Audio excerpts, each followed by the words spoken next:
Fox Sports. We are Baltimore. We are Arizona.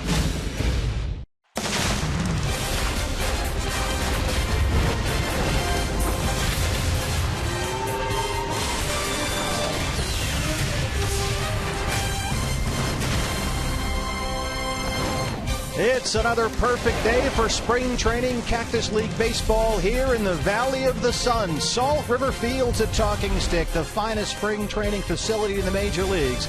And today it's the Diamondbacks and the San Francisco Giants Cactus League play right here. A sellout crowd on Fox Sports Arizona.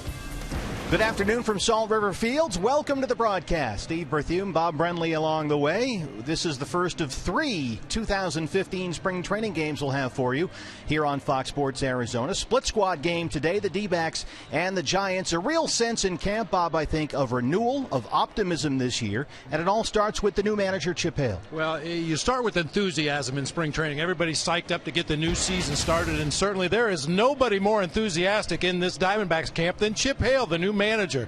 You can see his track record here as a bench coach, a third base coach, a bench coach again, and he's got some roots with the Diamondbacks organization as a minor league manager. The word you continually hear about Chip Hale is energy, and that's something this ball club could have used a lot of last year. We'll see a lot of it from Chip this year. And Chip, just part of the new collective that the new chief baseball officer Tony La Russa has built around him. Tony came in here in May of last year. Dave Stewart to John Watson at the end of last season. This is the group now that's running the Diamondbacks on the field. Well, if you're trying to change the culture of an organization and get to the winning side, you hire winners, and certainly all those gentlemen right there have a lot of World Series rings on their mantle at home. They bring all that experience with them to the Diamondbacks. Well, if there's one key word to sum up camp this year here at Salt River Fields, it's competition. There is competition for position spots all over the field here. The new Cuban sensation, Yasmani Tomas, being given the chance to win the third base job. What are your impressions so far? Well, in limited action down there, he's made all the plays. He hasn't always looked extremely smooth at third base, but you have to keep in mind this is a relatively new position for him. He's more accustomed to playing corner outfield spots, and it's not out of the question he'll end up playing a corner outfield spot. But with the kind of offensive numbers he was able to put up for Team Cuba, that's what the Diamondbacks are looking for in the middle of the lineup. And if you haven't had a chance to come out here to a spring training game yet, this will be your first chance to see Yasmani Tomas with us on Fox Sports Arizona. He's in there at third base today. At first base, I think you know it's America's first baseman. Goldie is back when we return. Jody Jackson has more on the return of Goldie and the 2015 Diamondbacks. We are ready to roll it out here on Fox Sports Arizona.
Ball on Fox Sports Arizona is brought to you in part by Gigablast Internet from Cox. Get ready for the gig life.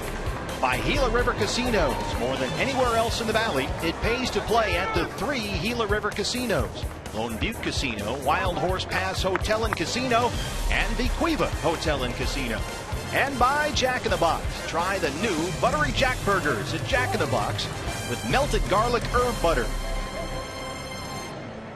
And welcome back, Salt River Fields on this beautiful Sunday. Jody Jackson with you as we begin our spring training slate here on Fox Sports Arizona. Chip Hale happy, of course, to have his biggest weapon in that lineup, Paul Goldschmidt, back and ready to go.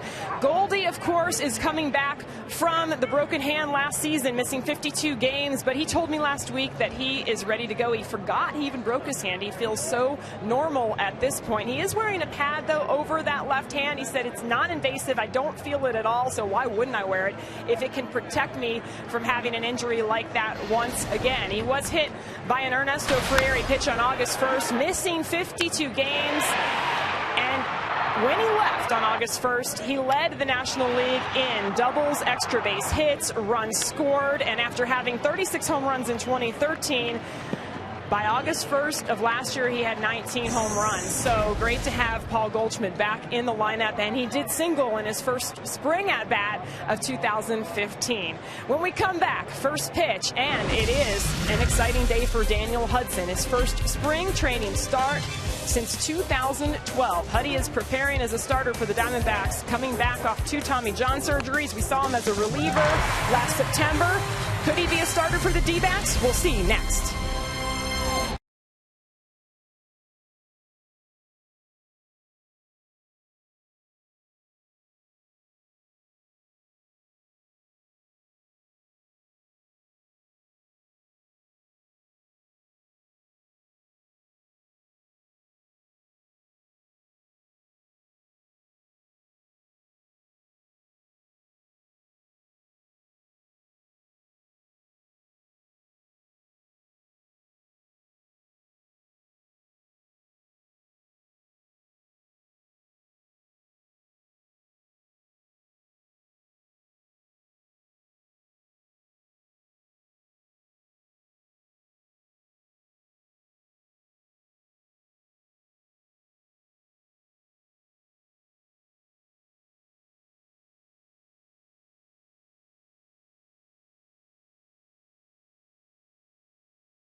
Field set for baseball here. Steve Berthiaume, Bob Brenly, Jody Jackson along the way, and Daniel Hudson on the mound. You'll recall he was shut down last season after just 3 big league appearances.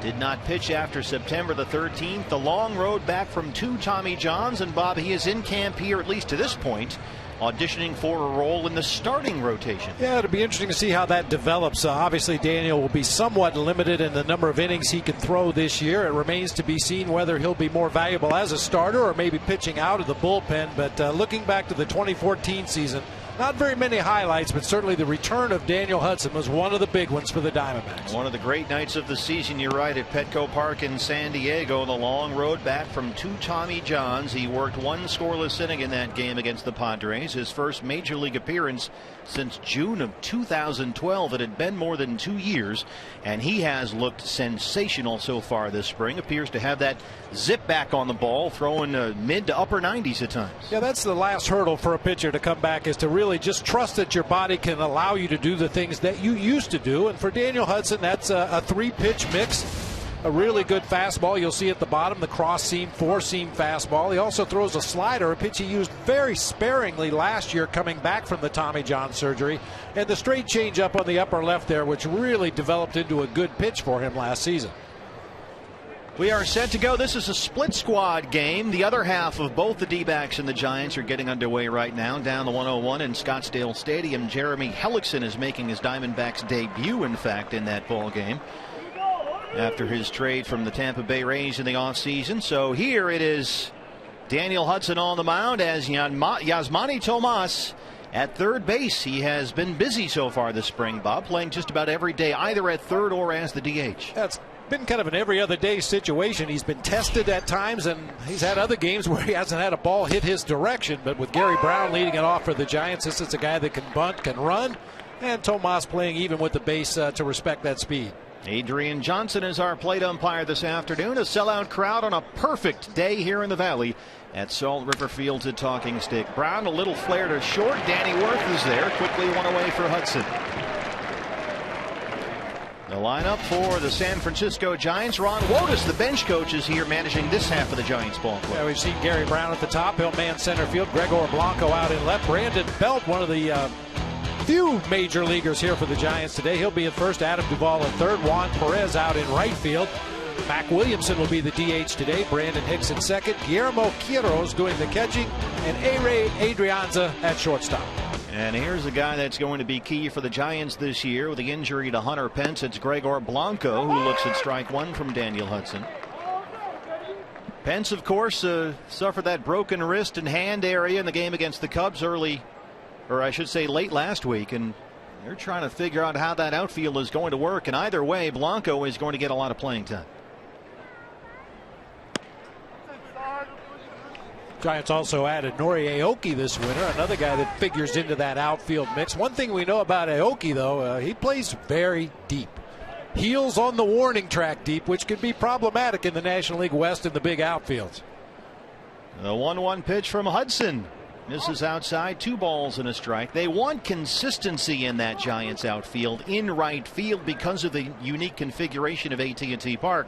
So you'll figure to see Aoki out there every day. Now center field and left field is pretty much up for grabs at this point, depending on the health of Pagan and if they can find a right-hand bat. This is upstairs and it's 3-1. You know, for years it was thought that Wrigley Field was one of the toughest right fields in all of baseball because of the afternoon sun and the bricks and the ivy and the fans and what have you. But that ballpark in San Francisco is no treat in right field either. Hudson started out with strike one to Blanco. Now here's the 3-1 pitch. That one had some hop to it at 93. It's full, 3-2. Yeah, you mentioned the little extra giddy up that Daniel Hudson has had this spring. That 4-seam fastball riding slightly away from the left-handed hitting Blanco. Good pitch. Just underway here in Scottsdale. 3 balls, 2 strikes to Gregor Blanco. Popped up to center field. An easy play for Pollock in the left center field gap. And they're 2 down. Here's Brandon Belt, who now with Pence out, they're really going to need Brandon Belt to have a bounce-back season. And I think the Giants are expecting that from Brandon Belt. He's a guy that's been on the precipice of superstardom at times, has shown a tremendous left-handed pull bat, but at other times has regressed and really struggled at the plate. I think the Giants are really expecting Belt to be the guy this year, a middle-of-the-lineup hitter that'll drive in a bunch of runs. You got to look at the defense there from the Diamondbacks against the left-hand hitting Belt as Hudson fires strike one.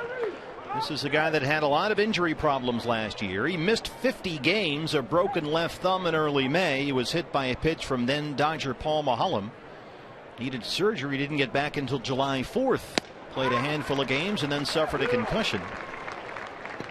He was able to get back in there for the playoffs. In fact, started all 17 postseason games and hit .295. But he's behind here, 0-2. Boy, Belt has been a D-backs killer over his time with the San Francisco Giants. Seems like no matter how he's hitting coming into a series against the D-backs, he tends to get fat. A .311 career hitter against Arizona. 26 RBIs in exactly 50 career games. Brandon Belt. Hudson a strike away from a 1-2-3 first.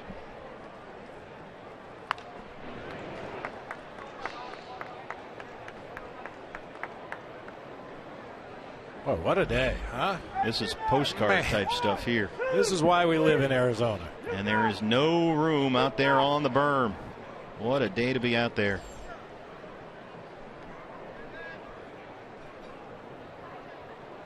They go down and away. Milt fouls this one down the left field line. Big difference for Daniel Hudson this spring. He said, it was nice not to have to come in here every day and look at the rehab schedule and, all right, what am I going to do? Instead, he actually gets to act like a baseball player. He warms up with the groups. He goes out with the groups, does the normal spring training routine. In the dirt, Peter O'Brien will keep an eye on him behind the plate. He has been much talked about in this offseason. And Bob, I think so far the reviews have been very promising for Peter defensively. Yeah, he's looked a lot better than we anticipated. Some of the scouting reports I heard on Peter O'Brien was he was real rough around the edges, and there's still some parts of his game he could improve upon. But for a big guy, he moves around very well behind the plate. Seems to have a good idea what he's doing back there. That's a big dude. And when he barrels one up at the plate, it goes. He puts on batting practice shows and has been all spring. Had a good fall league. And is here vying for one of the catcher's jobs. 8th pitch of the at-bat coming up. Daniel Hudson to Brandon Belt. And now they'll talk it over. All part of the development of a young catcher at the major league level. This is the best time to get it done. Learn how to communicate with your pitchers. Learn what they like to throw in certain situations. And Peter O'Brien not afraid to call timeout and go out there and talk to the veteran Daniel Hudson.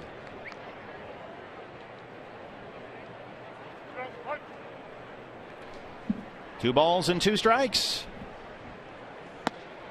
Yes, he got him. Ring him up and sit him down. A strikeout looking Daniel Hudson works a 1-2-3 first. Rings up Belt to end the inning. D-backs coming up. First game of the year here on Fox Sports Arizona. Glad you're with us.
Rookie manager Chip Hale. This is his lineup today against Giants left-hander Ty Blach.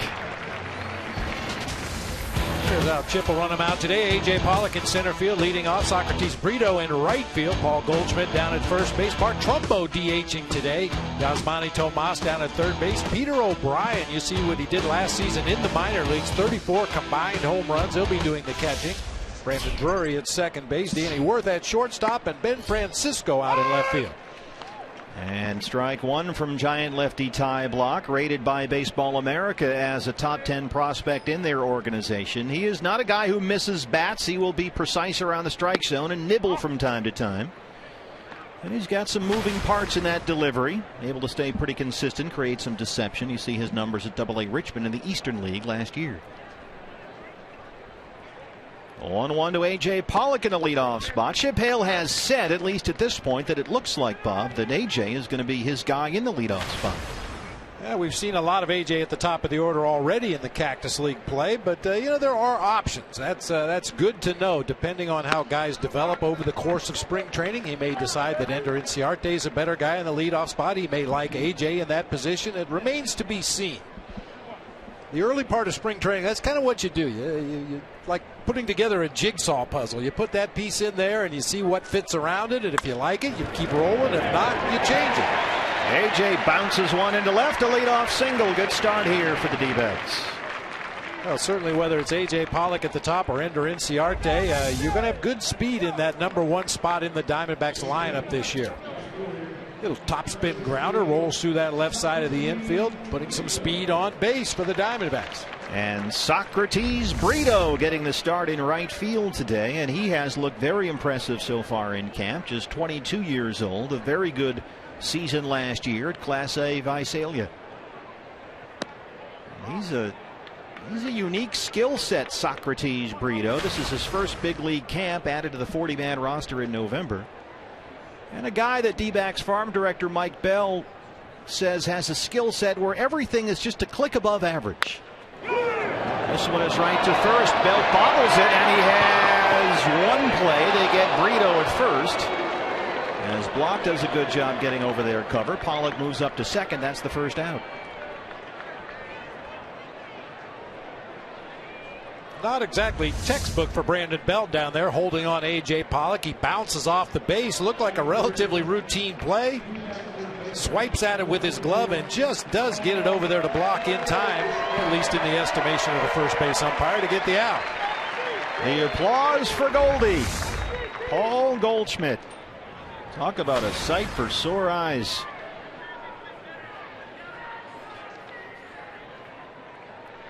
Pollock the runner at second, one away. That pitch is low, a ball. Goldie had a base hit up the middle in his first at bat of the spring. That was the win over Arizona State last week. His first at bat since the broken hand in an actual game. And said the broken hand was the last thing on his mind. As Jody told us earlier, honestly, Goldie says he forgot that he broke the hand. It has been a good offseason in terms of the recovery. And we talked about it with Daniel Hudson. The last hurdle you have to get over is a mental one. Your body will do the things you expect it to do coming back from an injury, and Goldie says that hand gives him no issues. Pollock takes off for third. The throw from Kiddos is not in time. Stolen base for A.J.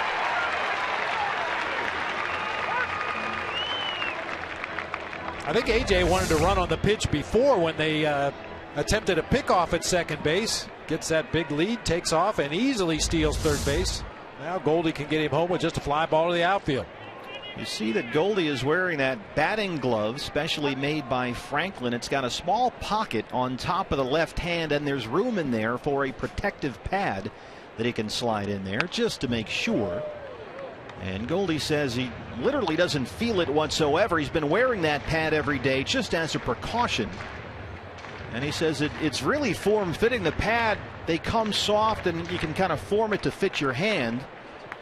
And they thought he might need an adjustment period this spring, so he's been wearing it every day. But in this case, it literally does fit like a glove. How about that? 2 balls and a strike to Paul Goldschmidt. Swing and a miss, 2-2. I remember when former Astro first base great Jeff Bagwell had his hand broken one year and came back the next year. And of course, they didn't have the same technology and ways of doing things that they do now, but it looked like he had a kitchen sponge taped on the back of his left hand. That was Goldie's guy growing up, Jeff Bagwell. Outside Houston, this one has a chance to get down, and it does. A.J. had to hold up. He'll come on in. RBI single for Goldie, and it's 1-0 Diamondbacks.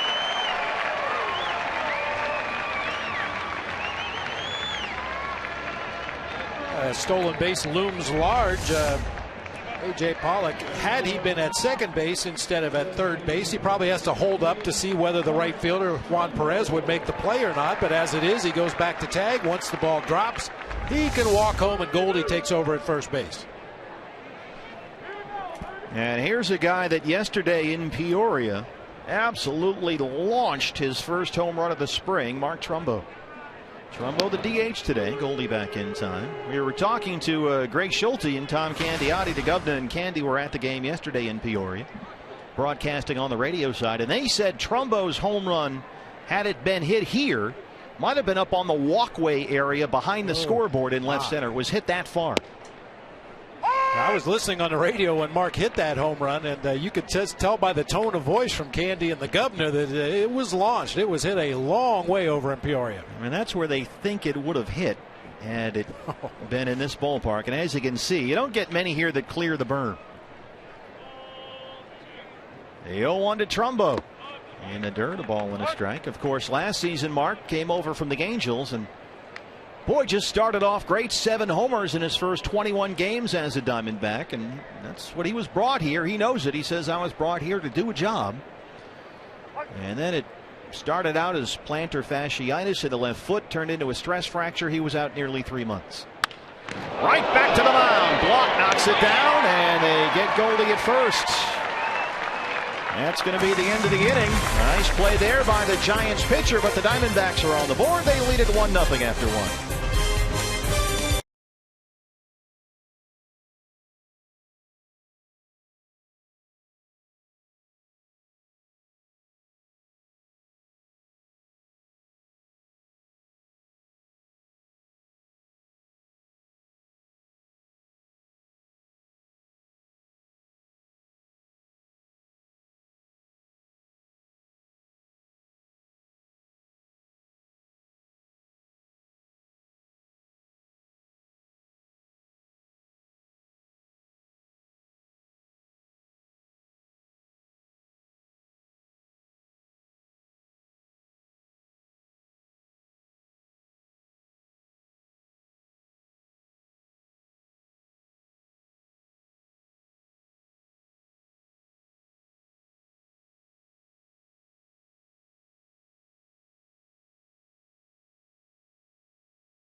In an unbelievably uplifting moment for the Diamondbacks and really all of baseball. Daniel Hudson making his return for the first time since June of 2012. 2 Tommy John surgeries later, a scoreless, hitless inning. Had some help from the defense out there. He had his parents, his wife Sarah, his newborn daughter Baylor watching, hoping he would pitch that night. He said he fought back tears, guys, that night. And every teammate said it was unbelievable how he just had tremendous patience for that 2.5-year period, never complained. And the guys like Patrick Corbin and David Hernandez, they told me the other day, he's our inspiration. We think of that moment and it keeps us going. It was a tremendous night, certainly, Jody. There's strike 1 to Adam Duvall, and it's so easy to root for Daniel Hudson.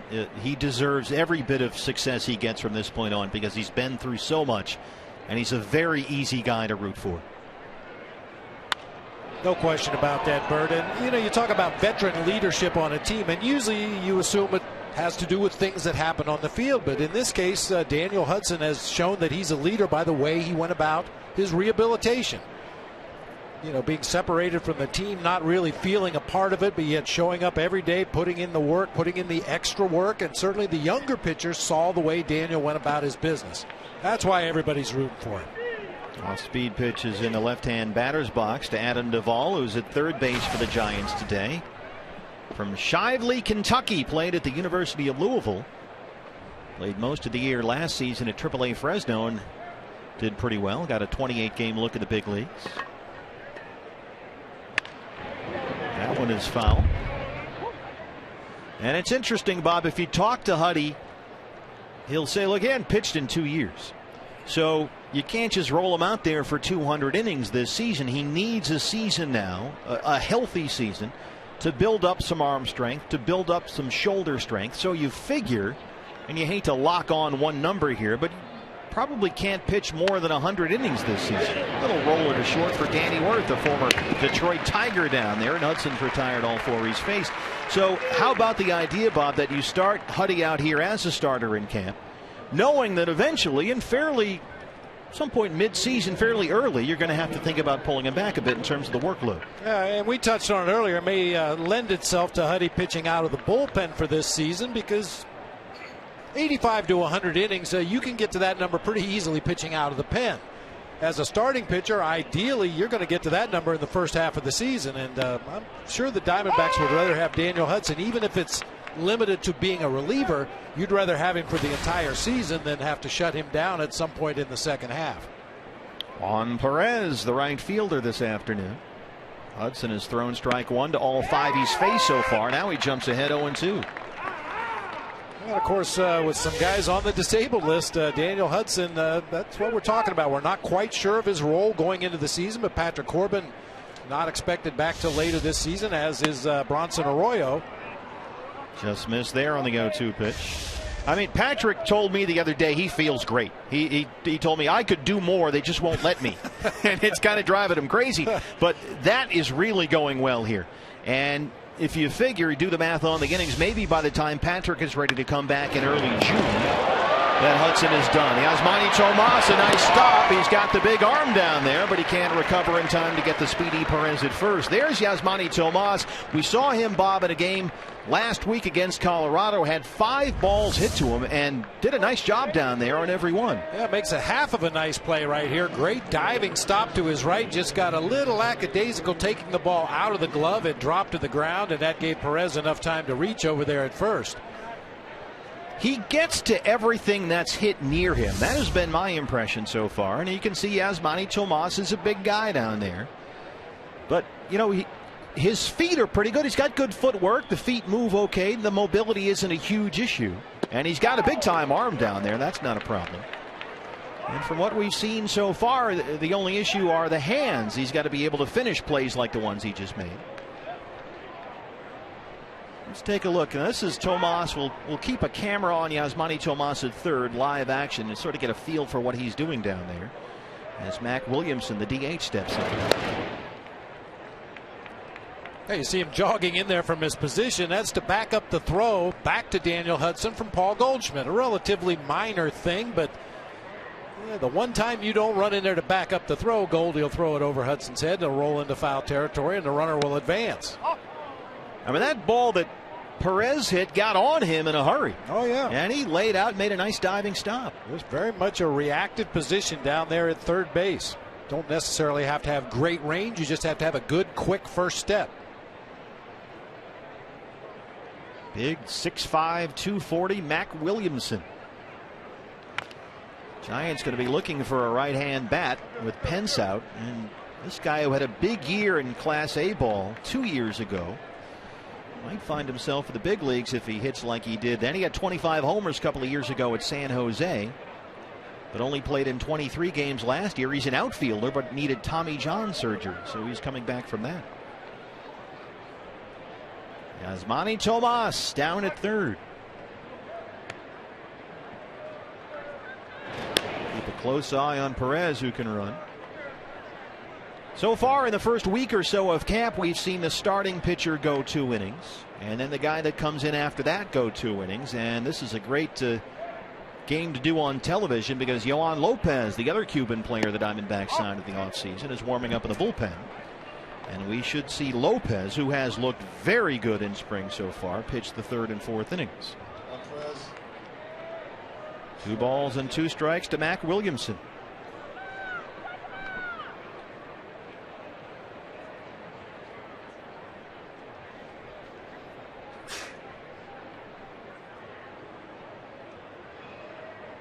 Long pause by Huddy. That seemed like one where I'm just going to stand here until somebody tells me to stop. Yeah, sometimes you're not quite sure of the sign from the catcher. You're not totally committed to that particular pitch. Other times you want to freeze the runner over there at first base, but it was pretty apparent he wasn't going to do anything once he came to a second. Perez running on the pitch. Our first look at Peter O'Brien throwing from behind the plate. The throw is high, and Perez is in there with a stolen base. Talk to me about Peter O'Brien, Bob, and the footwork here, because that has been the concern. The arm is very good. It's the footwork and the release and all that stuff. Yeah, that's one thing you worry about with a physically big catcher behind the plate. He just kind of did a little jump hop with his right foot, didn't really gain any ground. The idea is to get your footwork going forward, back out toward the mound, toward your target at second base. And that time he just kind of held his position and threw flat-footed from behind the plate. That's something that catchers and catching instructors work on all spring long. One day you'll come out early and block balls in the dirt. The next day you'll come out early and field bunts out in front of home plate. And part of that fundamental routine is throwing to the bases, working on your footwork, working on your release, and something that Pete's been working very hard on this spring. He's a big guy back there. 6'3", 215, acquired by the Diamondbacks at the deadline last year in the deal that sent Martin Prado to the Yankees. Prado now a Miami Marlin. Mac Williamson turning in a heck of an at bat here. Another 3-2 pitch from Daniel Hudson. Chopped to first. Goldie is there. Perez moves up. And that's the second out. Brings up Brandon Hicks. First one of the year. Goldie taking it himself at first. I know how much you love that. He leads the world every year in 3 unassisted at first base. Why waste a throw? You can take it yourself, go on over there, step on the bag. You'd much rather have Paul Goldschmidt holding the baseball than a pitcher running over there to first base with his back to the infield. The second baseman, Brandon Hicks. Hudson trying to strand that runner at third with a 1-0 lead. That misses away. It's 1-0. Hicks was given a chance to solve the Giants' second base mess early last year and just could not take advantage. You can see the numbers. He's got some pop, but he hit a .162. Eventually, Joe Panik, the rookie, took over. And he had a tremendous year. The 1-0 is lifted in the air along the right field line. Long run for Socrates Brito in fair territory. And a good job there by Daniel Hudson to strand that runner at third. When we come back, Yasmani Tomas will lead it off for the Diamondbacks. They lead the Giants 1-0.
Man, there he is, Yasmani Tomas. 6'2", 230 is the listed weight. He may be a bit north of that here in early March. He has spent part of the last 7 seasons playing for Industriales in Havana, Cuba. Got some international experience, played in the World Baseball Classic, and he is here now, being given the chance to win the third base job, but he's got to do that because he's got Jake Lamb right there too, Bob. He's got to win the job. Well, no question about it. And Jake Lamb showed flashes last year what he's capable of doing. Also, Jake Lamb a left-handed bat, which would balance out the lineup a little bit more. But Tomas is going to be given every opportunity to win that job. Backs at the first pitch. It's an easy grounder to Adrianza at short. Quickly one away here in the Diamondbacks' second. He profiles as a guy with plus raw power. Goes to right center field very well.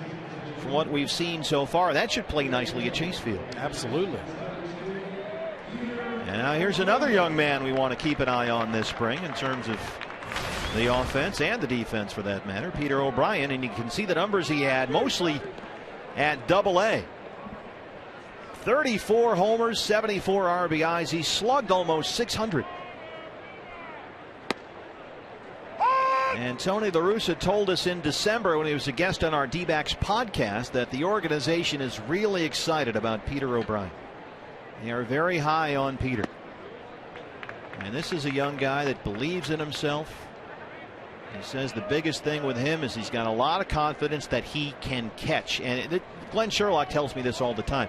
This kid really wants to be a catcher, and he works at it endlessly. He and Sherles have been joined at the hip ever since the new year.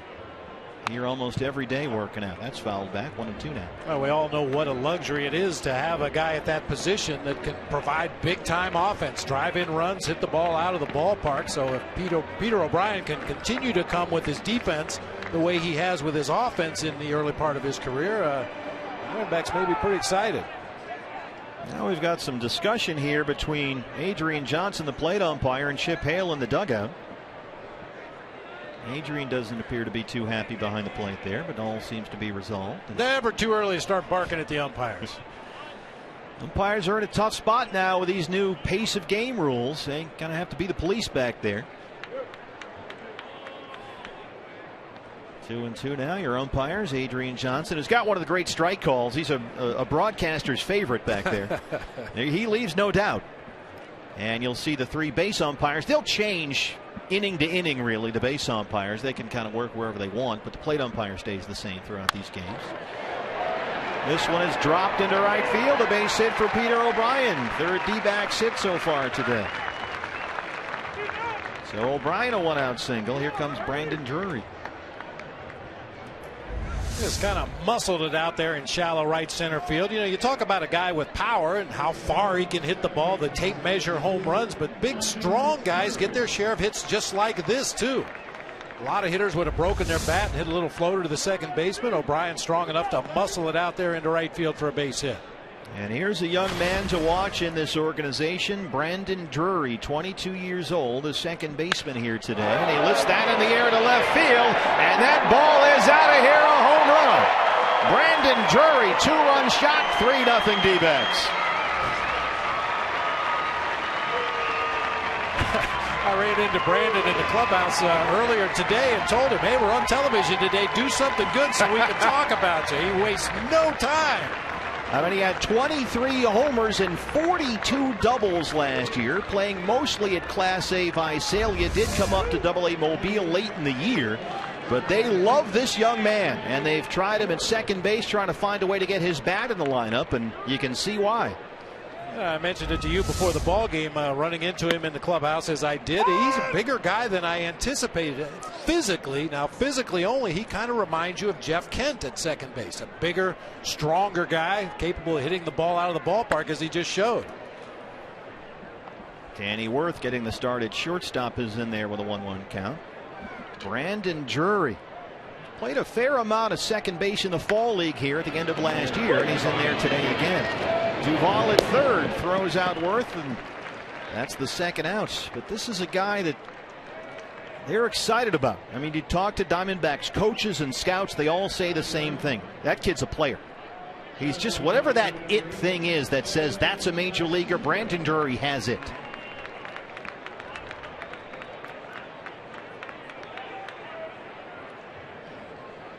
Here's major league veteran Ben Francisco. He's getting the start in left field this afternoon. Looks at strike one. Francisco spent last year out of affiliated baseball, played independent ball with the Lancaster Barnstormers of the Atlantic League. Trying to win a job here. He sends that out to right field, but Perez is there to track it down, and that's the inning. 3-0 D-backs after the Brandon Drury homer. When we come back, we'll talk to the rookie skipper, Chip Hale, here on Fox Sports Arizona.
Arizona, Yohan Lopez, the Cuban right-hander, signed in the offseason, and so far the reports on Yohan Lopez and his bullpen sessions have been terrific. In fact, let's get a live report right now from the new manager, Chip Hale, who joins us here from the dugout. Chip, how you doing? It's Steve Berthium and Bob Brenly. You? We're doing great. Tell us about Yohan Lopez so far. What have you seen? Well, we've seen tremendous stuff that comes out of his hand. The reports that we got when we got him was commands the zone really well. Early on in the first couple bullpen sessions, we saw tremendous command. The last 2 or 3, I think he's been too hyped up and trying to do too much. So we had a simulated game of sorts instead of his first outing. He was fine, and now he gets to pitch out here and on the big stage, and I think he'll rise the occasion. He's a very, very professional kid for his age. Only so we're 22, excited. yeah. There's a lot to be excited about here for sure. Hey, Chip, we got to ask you, what was going on there with Adrian Johnson behind the plate? We want to keep you in the ball game now. I know. I apologize to him. We have this new rule now about the staying in the box 1 foot, and Peter had put, it's a hot day, and they have the tar and the stickum stuff they use now, and that stickum stuff gets really slippery when it's hot, and he put too much on his bat, and as you saw in the one swing, he was losing control of the bat. Adrian wouldn't let him come back and either change bats or put some rosin on it to make it better, and to me that I don't want anybody to get hurt. First of all, I'm sitting over here, that's why I was moving, and the fans, and then also himself. But he realizes that, and he even says, there's supervisors in the stands, and they're under some tough guidelines right now, and these are new rules, and players aren't used to them. Yeah, we just showed a shot of you, Chip, and Adrian kind of working things out between innings here. Do you think the umpires are in a tough spot here? Because in a sense, they kind of have to police all these new pace of game rules. They are. They always are. Every time we do something new in the game, they're the ones who have to hear the brunt of it, because you can talk about it and in the classroom and in the clubhouses and everything. But when you get out in between the lines, these guys are, the players are so intense that sometimes you forget these new things, and they're the ones who have to keep the rules in line. Hey, Chip, for the fans that aren't familiar, obviously you had a great minor league career as a manager, apprenticed under Bob Melvin out in Oakland as a bench coach. You've done some work down at third base. Guillermo Quiroz, and he did not miss it. It's gone, 3-1 ball game. Well, don't pay any attention to that, Chip. I was just going to ask you, how would you characterize yourself as a manager? Do you like to hit and run? Do you like to steal bases? Are you a guy that leans more toward the sacrifice? How would you categorize yourself as a manager? I think that if we can be situationally sound, Bob, I love when we can do all those things you talked about and have them in our bag like a golf bag. If you can't chip or you can't putt, you can't score. So it's just like baseball. If we can't hit and run or execute a hit and run or execute a run and hit with a 3-1 count or bunt a runner over when we need to or get a run over when we need to from second, then we're not going to be successful. So the situation in the game will dictate, how I manage. A-Ray Adrianza pops that one up behind the plate. Peter O'Brien gives it a look, but it's out of play. Chip, how has it been for you so far running spring training? Because that's a critical part of the job, and obviously it's the first part of your job here in your rookie season. How has that been going in terms of both the planning and the execution? It's been great. We have great coaches here. All our minor league staff that's helping out. I've known somewhere in the past a lot of guys from here when I was here before, but they execute everything. Glenn Sherlock, my bench coach, and myself, we put the plan together, put it on paper, and it would be nothing if those guys weren't there to execute it. When you have good people, and when you got guys like Joe Carter, Luis Gonzalez around camp, guys can rub elbows with and talk and learn from. I told the guys first day that there's somebody here that's going to touch their career in a positive way, and that's what we want out of spring training.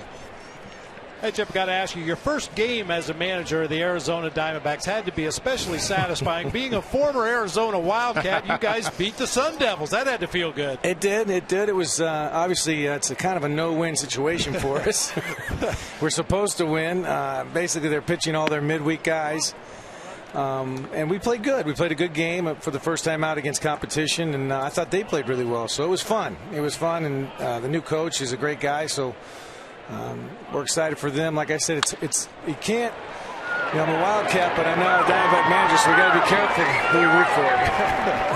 Are they going to get a 1 seed? Have you had time to worry about that at all? I think they should, but they always want to, give the West Coast a bad time. That East Coast media, so East Coast bias, sure. The bias. So I hope they can. I mean, 1 or 2. What's the difference? It's really in the end you're still getting pretty good early games. Tell us, Chip, if you can, about Yasmani Tomas, and he's been given the chance here to win the third base job, but he's got to win it. Nothing's going to be handed to him, of course, right. Not with Jake Lamb there. How's that been going defensively with Tomas? Good. He's getting better every day. Andy Green's working hard. Tony Perez-Chica has been involved. So he's getting better. He's a big boy, and we don't want it to take away from what he does at the plate, and we're keeping close watch on that. But he's way more athletic than I think people give him credit for. So yeah, he's got quick feet, moves around pretty well, and it seems like he will get to everything that's hit near him, and we certainly saw that earlier in the ballgame. Right. I agree. That ball's just foul. Is there a point, Chip, in this camp where you have to decide, okay, it's either going to be third base or the outfield? Yep. There's going to be a point where we decide. And when is that point? Any idea yet? Nope, not yet. We're too early, and we're good progress. And he's played a lot, as you know. He and Jake Lamb have played every day, whether it's third base or DH. Tomorrow they're both going to get a day off, but. He hasn't shown too many signs of wearing down. We had some really good at bats yesterday, and that really excited us. We'll keep a close eye on Gary Brown down there at first. Chip, you've been haven't given away too much here in terms of what to expect, but one thing I saw that you did mention was A.J. Pollock. It looks like will be the leadoff man for you. Is that the plan right now? Yes. Why A.J.? Why do you like him in that spot? Well, I think he has that blend of power and speed. He can do a lot of things, and eventually is AJ going to be a 3-hitter? Maybe. But right now with this lineup with Paul Goldschmidt and all the big boys we have down here, he's nice in that one spot. Hey, Chip, I got to ask you. You have a kind of an unfair advantage over other managers in the big leagues in that you can rely on Tony La Russa if you ever need any advice or. Any suggestions on how to handle issues that come up with a team? How active has Tony been with you this spring? Very active. He's in every day. We talk. Suggestions about what he thinks we need to work on. If he sees things from up top, when we go over the game every day, he's there to give his comments and got some good stuff. So it's a blessing for me, as you know, Bob. Having guys around you that you can lean on and ask questions is a great thing. Yeah, and it's not just Tony, of course. I mean, it's amazing to walk around camp here, Chip, and see Dave Stewart and Joe Carter and Randy Johnson and on and on and on. Right. It's amazing. And Gonzo's here in uniform every day. There are tremendous resources, it seems, for these guys. And as you said, you're going to touch at least one player here at some point in the spring. Right. No doubt about it. Blanco shoots that one down the right field line. It gets into the corner. Brito has some trouble off the carom here, and Blanco will get into third as Brown scores to make it a 3-2 ball game.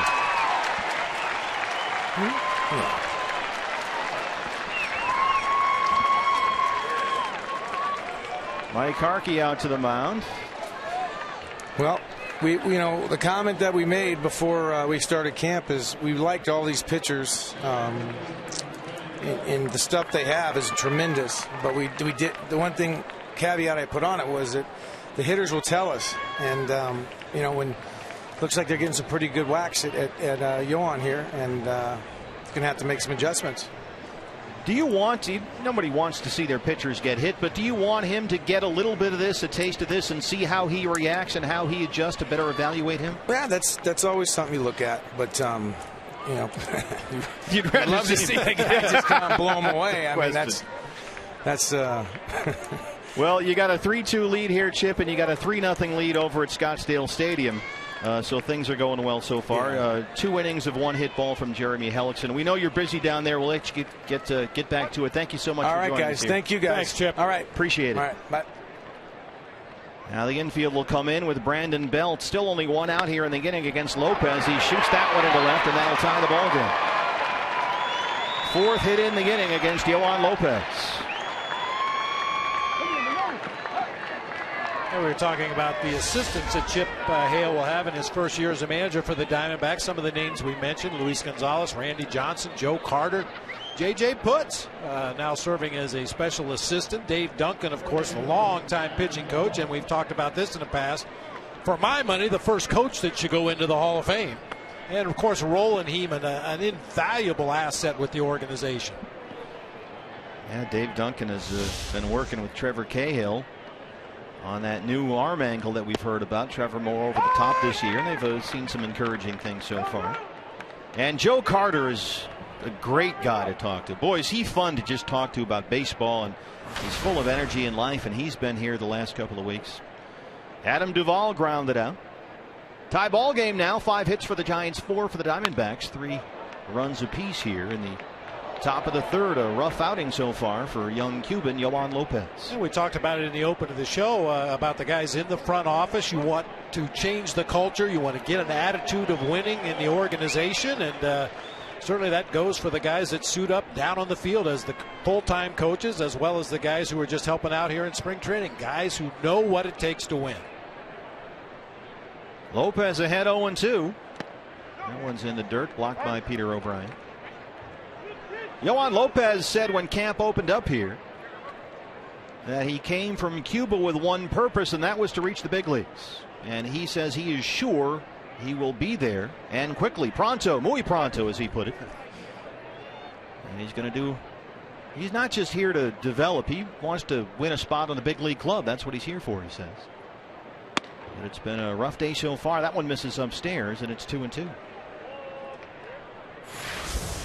Signed in January for a record $8.25 million bonus. D-backs got very aggressive again on the international front, and they seized a chance to add another quality arm to the organization. Deshaun Watson, the senior VP of baseball ops, has been watching Lopez pitch since last year when Deshaun was still working for the Dodgers, and now the Diamondbacks have got him in Sedona red. Sky to right center. Pollock is there, and that's the second out here in the third.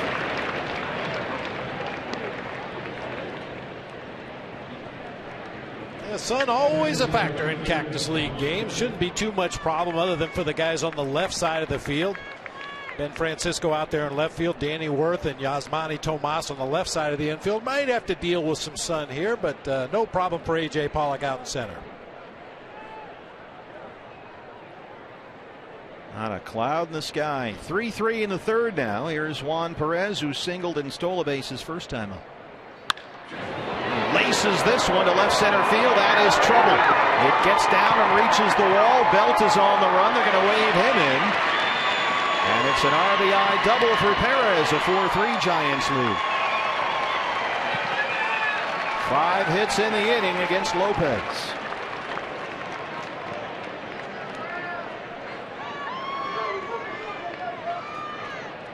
A lot of early at-bat swings here from the Giants in this inning, perhaps trying to take advantage of the youngster Lopez out there on the mound, trying to get that first strike with a fastball, and the Giants have made some noise here in this inning. Some solid contact. Bullpen will get busy. Ideally, each guy that pitches early in the game pitches 2 innings and he's done, but if that pitch count creeps up there, you got to get him out of there before the 2 innings, and that's starting to become an issue here. Mac Williamson, the DH, grounded out his first time.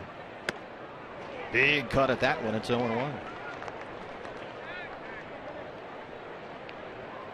Tony La Russa said this spring, this young man has the frame. He's got the delivery. They like the zip on the fastball. They'd seen the breaking stuff, but what really stood out in his first bullpens here this spring, his command and an impressive lack of fear. There's a confidence there, but it may have been rattled just a bit here. A nice stop at second by Drury, who's just learning to play that position. And how about Brandon Drury, the 2-run homer earlier, and a terrific defensive play at second to end the top of the third. When we come back, we'll talk to the man who today was named the D-backs opening day starter. Josh Collmenter joins us next.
today, Chip Hale mentioned that Josh Collmenter will be the opening day starter for the Arizona Diamondbacks, and Josh has done a little bit of everything for this team. And I'm not sure what I'm getting into here, Josh. Hi, I'm scheduled to do this interview with you, but what's going on here? Oh, nothing. This is my hands, my traveling hands. Okay, why am I not surprised?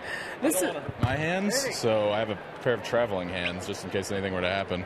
So, okay, well, we don't want you to hurt yourself. No, you are the opening day starter. How does it feel to be named the opening day starter for the Arizona Diamondbacks? It's really exciting. Just everything that goes into spring training, and then to get to the finally opening day. I've watched the game, and it's always so much fun. But to actually be the one taking the mound and throwing the first pitch will be pretty tremendous.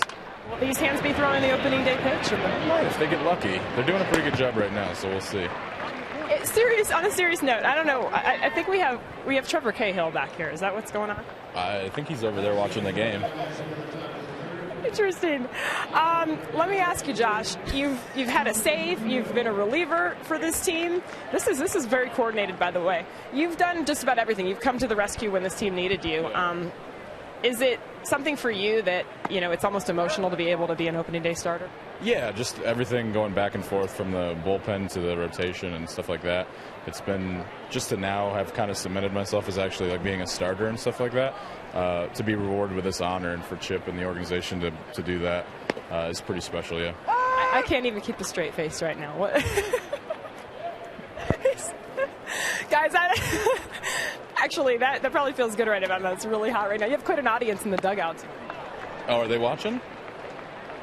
Can we have your hands say hi? Is that possible? Or yeah, give me my hands. Busy. What is he doing?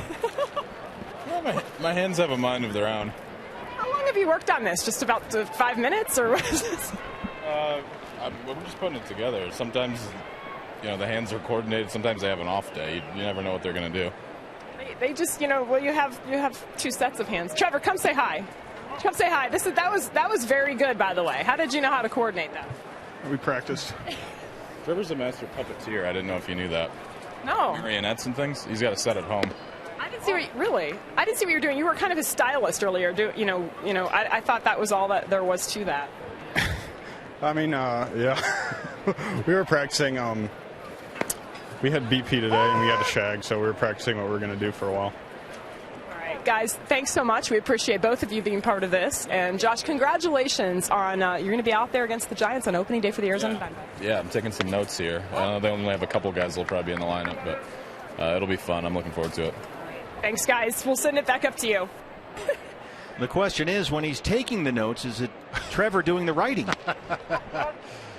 Paul Goldschmidt takes a 2-out walk there after Pollock grounded out and Brito struck out. And as you can tell, it's not always all business in spring training. You're Trevor and Josh talking about on certain days the starting pitchers, basically their duty is to shag for the players during batting practice, and apparently they had plenty of time in the outfield to come up with that routine.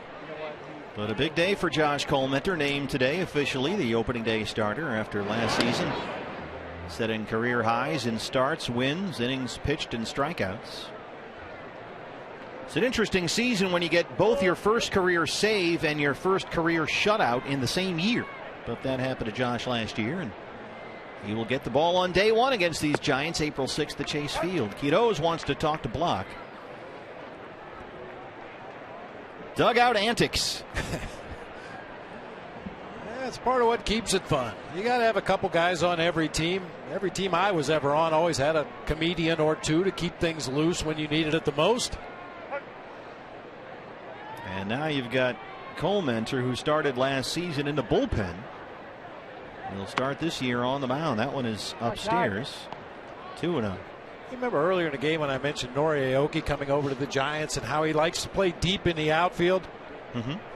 Well, Gregor Blanco has his heels on the warning track out there and left. If he was any deeper, he'd need a blanket and a beach ball.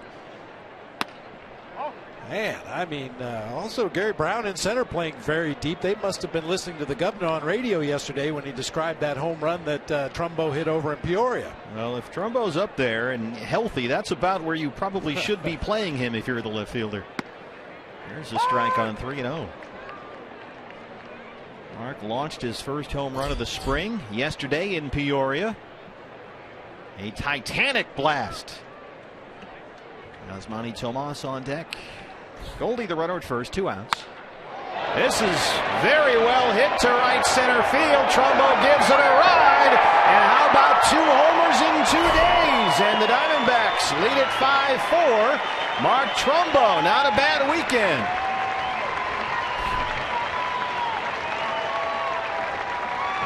Opposite field power. I mean, it's one thing for a guy to hit a ball 500 feet to his pull field, but to be able to reach out over the plate and just kind of flip that ball with his hands and drove it out of here to the deepest part of the ballpark in right center. Boy, is that a good sign in the early going. And here's Tomas. Oh, Bob, we've seen Trumbo. We're getting our second look here at Tomas. What do you think about the way this lineup works or looks in terms of, I hate to almost use the word, protection for Paul Goldschmidt, because that's a word we've heard a lot around here the last couple of years. Yeah, I think it remains to be seen. We talked about similar things last spring, and I think a lot of those things will settle themselves as we move forward and guys get more at bats and either settle in or struggle. And usually the lineup is made out for you as a manager. You've got some ideas, and we heard Chip Hale say he likes A.J. Pollock in the leadoff spot. Certainly Paul Goldschmidt will be in the 3 spot, but how it fits together around them will be determined by how guys put together at bats here in spring training, possibly on the opposing pitcher on a given night. But however it works out, Goldie, if he has a healthy Mark Trumbo hitting behind him, whether it's in the 4 spot or the 5 spot, he's going to have more protection in the lineup this year than he did last year. Dave McKay would tell me this all last year. You know, money ball and on base percentage and walks and all that stuff all matters a great deal, but it's home runs that beat you. And if Mark Trumbo is healthy, this is a guy that could hit 30-40 home runs, especially playing 81 games at Chase Field. If they can get that from him, and he knows that's what he was brought here to do, it's going to change the equation a great deal. 3-2 pitch to Yasmani Tomas. That's lifted in the air along the right field line, but it's out of play. And as far as Tomas is concerned, it's really hard once again this early in spring to get a real good read on what kind of hitter he's going to be. You mentioned earlier on he has good opposite field power, but we just haven't seen any kind of a pull swing yet. Now granted, it's very early in spring training. Guys are still working on their timing, but the balls that he has hit hard have come to the right side of the field. And certainly if that's his natural stroke, it's something you learn to live with and expect. But at some point you'd like to see him take an inside fastball and jerk it down that left field line. 9th pitch of the at-bat right here. Swing and a miss. And that's the inning. But Mark Trumbo, his second homer in 2 days. Second home run of the ball game for the Diamondbacks. And through 3, they lead the Giants 5-4.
Kayla Mueller from Prescott, Arizona. Not only for all of us here in the state of Arizona, but around the world. She was killed by being held captive by ISIS. She was working over in Syria, Doctors Without Borders, at a hospital when she was captured back in 2013.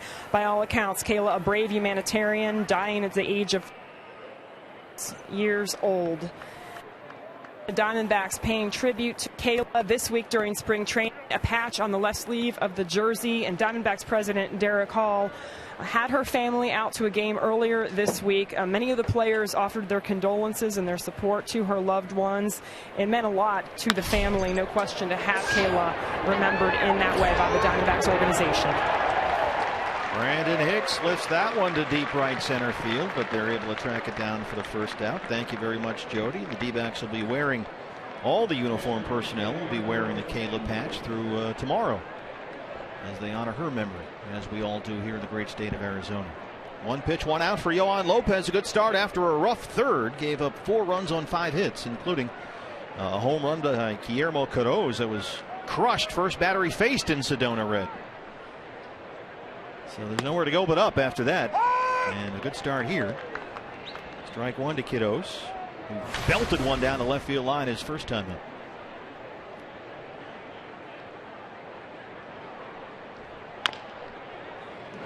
Tomas at third. And that has been the issue. He gets to just about everything hit near him. The question seems to be the hands. The feet are pretty good. The arm is there. It's the hands. It's right off the heel of the glove and bounces into foul territory. I would assume that'll be ruled an E5 down there on Tomas. And in his defense, and certainly he doesn't need me to defend him, but a guy, trying to adjust at a new position. He's going to be working every day, taking extra ground balls, moving to his right, to his left, and occasionally you start thinking too much. You become too mechanical instead of just being an athlete and go catch the ball. They rule it E5 on Yasmani Tomas, and we'll keep an eye on him down there at third. Mitch Riggin giving us a look at our truck at both A-Ray Adrianza, the hitter, and Tomas, the third baseman. That one is laced down the right field line, but foul. And as Chip Hale told us in the previous inning, there will come a time, he wouldn't say when, during this spring training where they decide it's either going to be third base or left field and move forward in one spot or the other with Yasmani Tomas.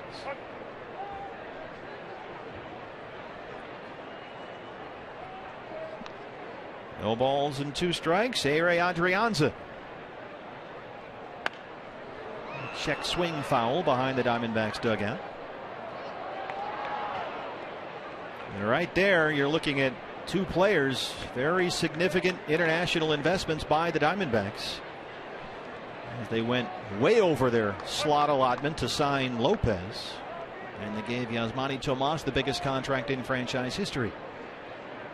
And very aggressive on the international market in the offseason. A little flare to left. Francisco got a late jump that drops in front. And the Giants have a pair of 1-out base runners for the top of the order, Gary Brown.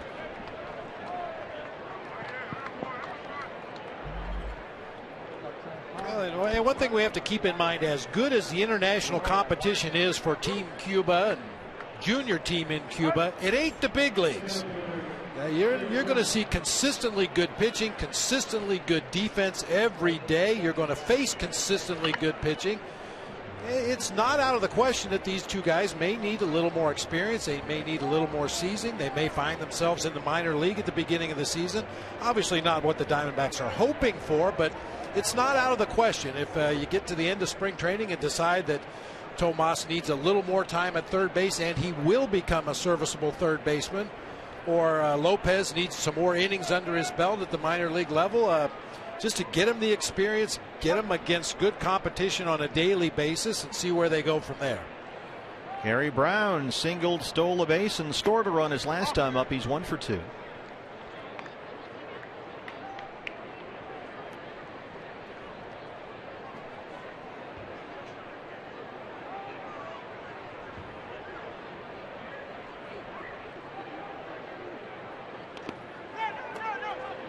Right in front of O'Brien, who keeps it in front.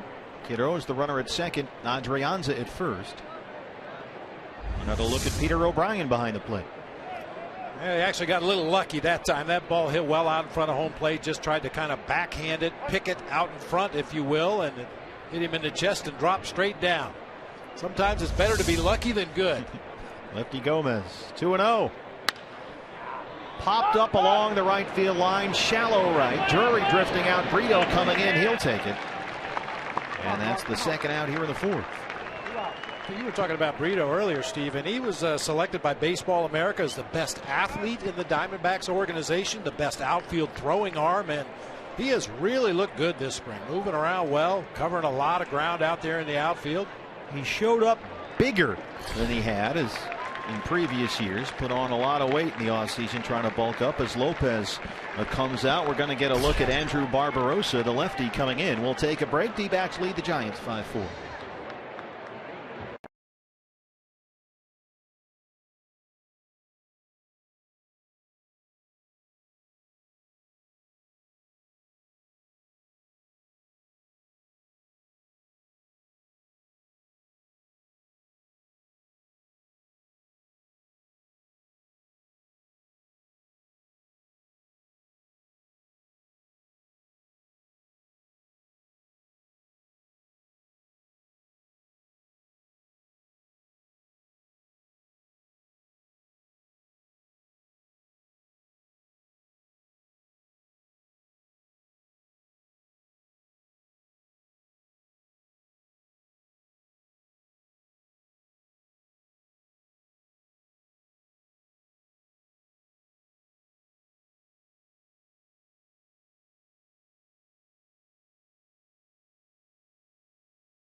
And by Phoenix International Raceway. Don't miss the NASCAR semifinals November 9th. Get tickets for the Quicken Loans Race for Heroes 500 at phoenixraceway.com. A sellout here at Salt River Field at Talking Stick in beautiful Scottsdale, Arizona. A picture-perfect Cactus League Sunday here at the ballpark. And the new pitcher for the Diamondbacks, left-hander Andrew Barbossa. A 36th round pick in the draft by the Diamondbacks 3 years ago out of South Florida. He was at Class A Visalia most of last year. A starting pitcher there, 19 starts, went 7-2 with a 3.72 ERA. High strikeout totals for Barbossa, 117 strikeouts in 87 innings. And he's a big boy out there. Yes, he is. 6'8", 205. Some serious downhill plane on that ball. Kiddo's the runner at second. Adrianza at first. That pitch is upstairs to Gregor Blanco. Had an RBI triple and scored a run his last time up. He's 1 for 2. Barbossa is a Tommy John guy. Missed most of the 2011 season while he was in college at South Florida. Had Tommy John surgery. But put up good numbers for the Visalia Rawhide last year in the Cal League. There's the strike.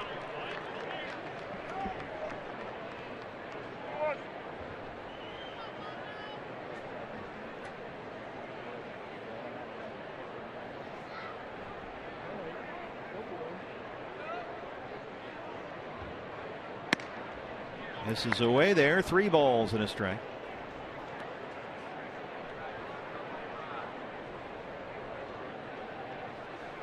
That's Kiddo's at second. Adrianza at first. Trying to finish out this inning for Yohan Lopez, who had a rough day today. And his Diamondback debut, that's out of play. Bob, every guy's different, obviously, especially a Cuban player like Lopez, who has a lot of international experience. But how do you handle a young guy who's 22 years old, his first big league game in a sense, and it did not go well for him. Do you have to kind of walk him through that a bit? Well, I'm sure, and it started already as he got back to the dugout, talking about things that happened while he was out there on the mound. I'm sure it will continue post-game today, pre-game tomorrow. You just try to take a positive, take something that was good about Lopez's outing today, try to build that up, and then try to find a reason for the things that went wrong. And for me, it just seemed like he was throwing a lot of first pitch fastballs and catching too much plate. And the Giants took advantage of a relatively young player that was just trying to establish, get his legs underneath him out there on the mound, and they were cherry picking a lot of those first pitch fastballs and hitting them hard. So all part of the learning process in big league baseball. Gave up base hits to 4 of the first 5 batters he faced, including a home run and a triple. Runners off on the 3-2 pitch. This is rolled foul. And Lopez won't be the only one involved in that learning process. I'm sure Peter O'Brien will be included too. Hey, you know, you're catching a guy out there. He's got 3 good pitches. Don't get locked in on fastball first pitch, fastball first pitch. We know you want to jump ahead in the count. We know his best pitch is his fastball. But when you see the opposition coming up to the plate and just hacking at the first delivery every time, you have to start mixing in some breaking balls, mixing in some change-ups on the first delivery. Runners off again. Did he go? He did not. It's a 2-out walk and the bases are loaded. Let's go downstairs to Jody. Yeah, guys, Chip Hale mentioned to you in his interview the things they're working on with Yohan Lopez, and that he's kind of heavy trying to overthrow. Actually watching him throw the other day, and some of the coaches come up closer, and they were trying to tell him, look, don't get your body moving too much. Just throw the ball. Let your stuff work. Don't overthrow it. And then Mike Fetters was telling me, look, we put the catcher back at the regular position, and he was fine. So it's an easy fix, but it's hard to do in a game, I imagine, for a young guy. Well, they have the lefty in there, and Barbosa to work to Brandon Belt, who's up there with the bases full and 2 outs. You know, and it should be pointed out that Lopez more than likely didn't come out of this game because he was ineffective. He hit a pitch count. Yeah. That's the way it works in spring training. If you're scheduled to throw 40 pitches, you're going to throw 40 pitches, whether you strike everybody out or give up a bunch of base hits. They just want to get your work in the early part of camp, and Lopez had apparently hit that limit, so they pulled the plug and got Barbosa in the ball game to hopefully finish up this inning. Belt an RBI single his last time up. He's 1 for 2. A ball and a strike. In the air, left field. Francisco fighting that sun. He's got it.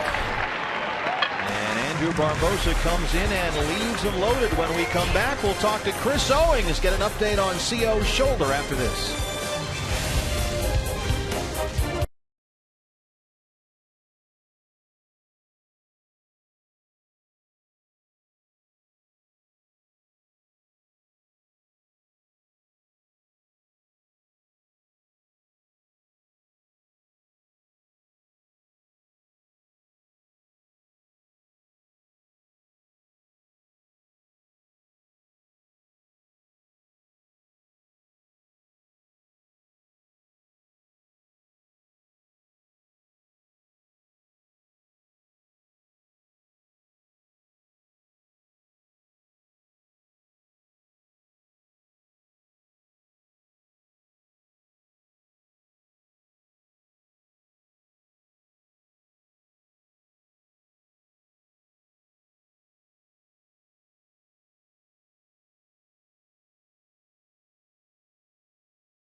Diamondbacks lead the Giants 5-4. Hey, don't miss the D-backs home opener against these Giants. It's at Chase Field Monday, April 6th. Josh Collmenter today named the starter.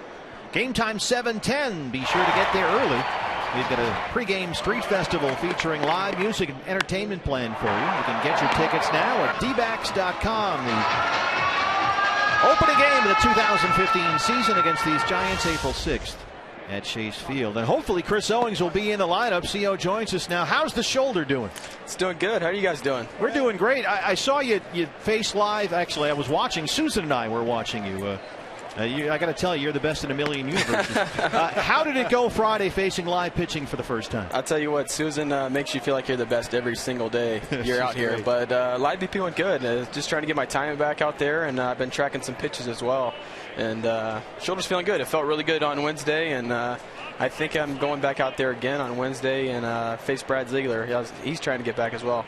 How are you doing in terms of the timeline in getting ready for that game on against the Giants April 6th?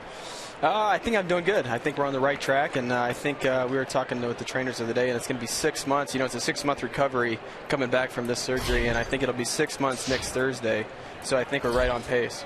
Hey, Chris, can you explain to us a little bit about the injury itself last year? For the longest time, we thought it was a bone bruise in there. We were waiting for it to heal, and what happened at that point to become so complicated? I think, when it originally happened, that the bone bruise was overshadowing. You couldn't see the labrum in the back there. So, after the season, it kept bugging me, and had another MRI there, and it kind of showed that torn labrum in the back, and ended up getting a second opinion from Dr. Andrews and having the surgery October 2nd. Ian O'Brien grounded to third. Duvall throws him out. So, how do you feel now about headfirst slides into home? Probably going to stay away from that. I've never been a really headfirst guy at all, and that's pretty much the only chance I had of getting around him right there. I was trying to go around him and trying to go for the inside the park home run. Yeah, exactly, and it didn't quite work out for me. And guys keep asking me, some of the new guys in camp, how I did it, and I keep have to telling them that I was out on the inside the park home run. So it's not been fun. CO, do you feel more comfortable defensively as a shortstop or a second baseman? Or does it matter to you? You know what? I think with getting as many reps as I have at both positions, I think it's about even, honestly. Whether I'm taking ground balls this spring training and, flipping back and forth from short and second, I can go over to either one and feel very comfortable at either spot. Well, there's a lot of competition out there. What's it like? I know you've kind of been an observer here in camp, but there's a ton of new guys in here, and it seems like there's a lot of guys for fans to be excited about. Yeah, you're right. I mean, this guy hitting right here, every time I've seen him play, he's had a good at bat, playing good defense. He's learning how to play second over there as well, and he's looked really good. He had a home run today and made a nice diving play. He's been impressive. Brandon Drury.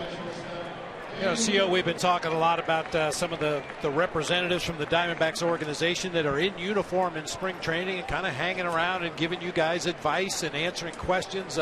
Have you snuggled up to anybody, Gonzo or Joe Carter? Have they been a big assistance to you? Not necessarily to me, but I think just the team in general.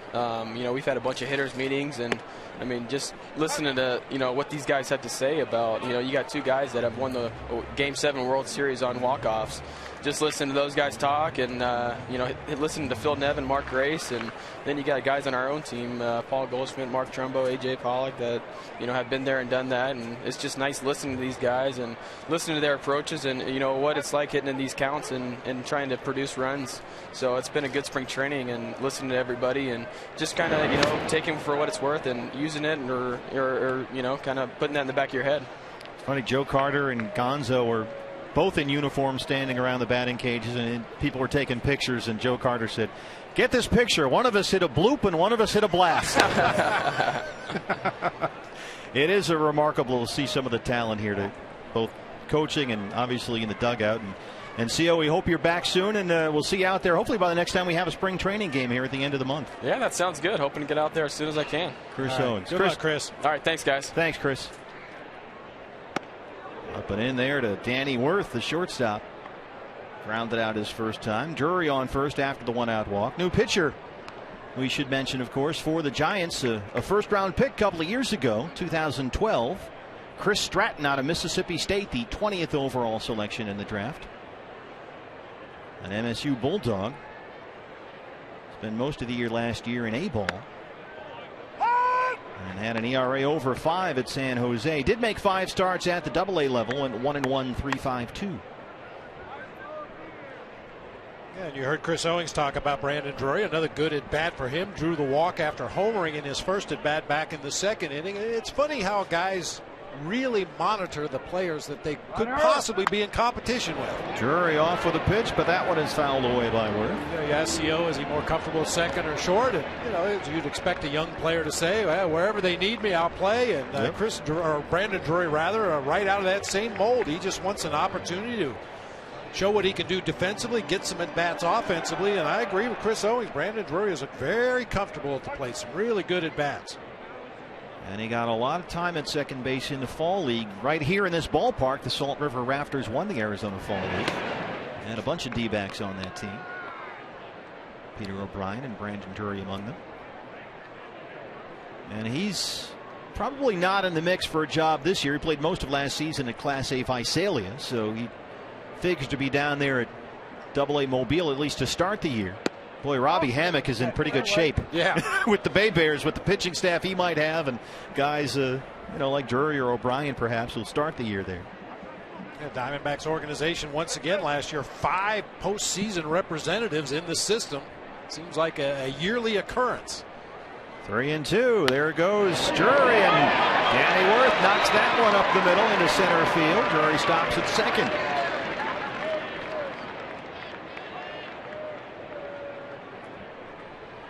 A good day for Brandon Drury, as Chris Owings mentioned. A homer and a walk. This was his 2-run shot in the second inning. The finish of that swing a little bit reminiscent of Mark Trumbo when he gets one of those fastballs down and in and golfs it to left field. The high finish, gets a lot of backspin on the ball. 2 on, 1 out for the veteran Ben Francisco. Flying out his first time. There's a strike, 0-1.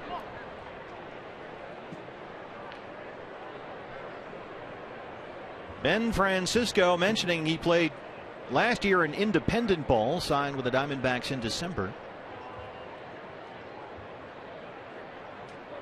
Last big league experience for Francisco. Played about 20 games with the Yankees back in 2013. Chopped in the hole at short. Duval cuts it off, spins and throws him out. Runners move up.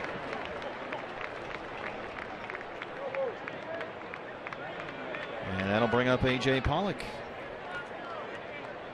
Yeah, we talk a lot about the leadoff hitter and who should bat leadoff and what do you expect from a leadoff hitter. But many times, the leadoff hitter is going to find himself in a situation just like this, coming up with 2 outs in the inning, a couple runners in scoring position. And I'm sure right now A.J. Pollock doesn't view himself as a leadoff hitter. He views himself as an RBI, a run producer. He's looking to drive both those runs in here.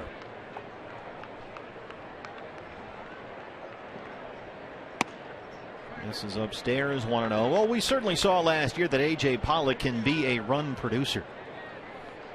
And Chip Hale even mentioned that to us when we spoke with the manager earlier in this ball game, that maybe down the road that A.J. Pollock is a middle of the order bat, but the plan is right now to start him in the leadoff spot. But boy, you can't get any hotter than A.J. Pollock was last May. What a month he had. Hit .375 in May and was twice named National League Player of the Week that month. And then sure enough, is just seemed to be some sort of strange celestial dispensation that the Diamondbacks were just snake bit with injuries last year. Got a Johnny Cueto fastball on the right hand May 31st and then was out until Labor Day. Missed 79 games. And he was playing like an all-star. It really was a breakthrough season for him, and no reason not to expect that here in his age 27 season. I don't think there's any question he was headed to his first all-star game in Minnesota, brought to you by Fox. But unfortunately, the injury curtailed that. Hit .320 during the first half of last year. The 3-0. Base is full. Second walk of the inning by Stratton. That was A.J. Pollock getting it started. Playing the role of a leadoff hitter, gets a base hit to start it out. Steals third base, setting it up for Paul Goldschmidt, and Goldie just flipped one out into right field. RBI base hit, giving the Diamondbacks an early lead in this ballgame.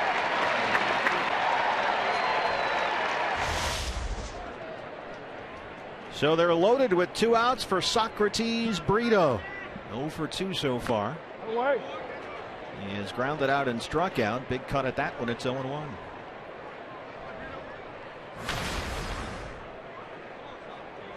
His first big league camp at the age of 22. Brito played most of last year at Class A Visalia.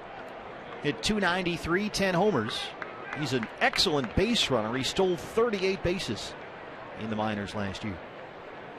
And the coaches say, you know, it's funny the way he runs the bases. He's not really a burner. He's more of a glider. That's what Mike Bell says. He just has this very smooth, easy running style, and he's a lot faster than you think, especially for a big guy. This is a guy they think might be a 2020 guy down the road.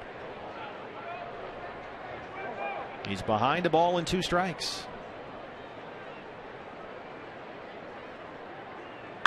Bounce to third. Duvall is there. Throws him out. And Stratton leaves him loaded. We are through 4. The Diamondbacks lead the Giants 5-4.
Now at our Gila River game summary, Giants got a 4-run third. Diamondbacks had the early lead. Daniel Hudson had a good start, but Bob, there's been no shortage of offense from the D-backs. Brandon Drury and Mark Trumbo, each with a 2-run homer. Yeah, it's good to see. Flexing the muscles a little bit in the early part of camp. Drury went down and got a low pitch and golfed it out of here to left field. And then Mark Trumbo, opposite field power, took a pitch up and out over the plate, stayed right on it, and drove it out of here to right center. So the D-backs with the long ball have a 5-4 lead. They've been out hit by the Giants 7-6 so far. Brandon Drury has also made a spectacular diving play defensively at second base. New pitcher for the Diamondbacks, their 4th of the ball game. The right-hander J.C. Ramirez, 26 years old. He did not pitch in the big leagues last year. You can see he spent all year in the minors. In fact, his only major league experience was 18 games with the Phillies. That was 2 seasons ago. All in relief. Pitched last year at AA Akron and AAA Columbus in the Indians organization. Yeah, basically a 2-pitch guy, fastball slider combination. He does have a split finger that he will use sparingly as an off-speed pitch. Third baseman Adam Duvall looks at strike 1. He leads off the 5th. He has grounded out and flied out. Ramirez has been with the Mariners, the Phillies, and Cleveland before signing with the D-backs last December. Originally signed by Seattle out of Nicaragua. He was actually part of the package that the Mariners sent to Philadelphia before the 2010 season in the Cliff Lee deal. And speaking of Cliff Lee, looks like the elbow is flared up again. And first the Rangers lost Yu Darvish. It looks like Tommy John, and now Cliff Lee is in trouble physically. Ramirez ahead 0-2.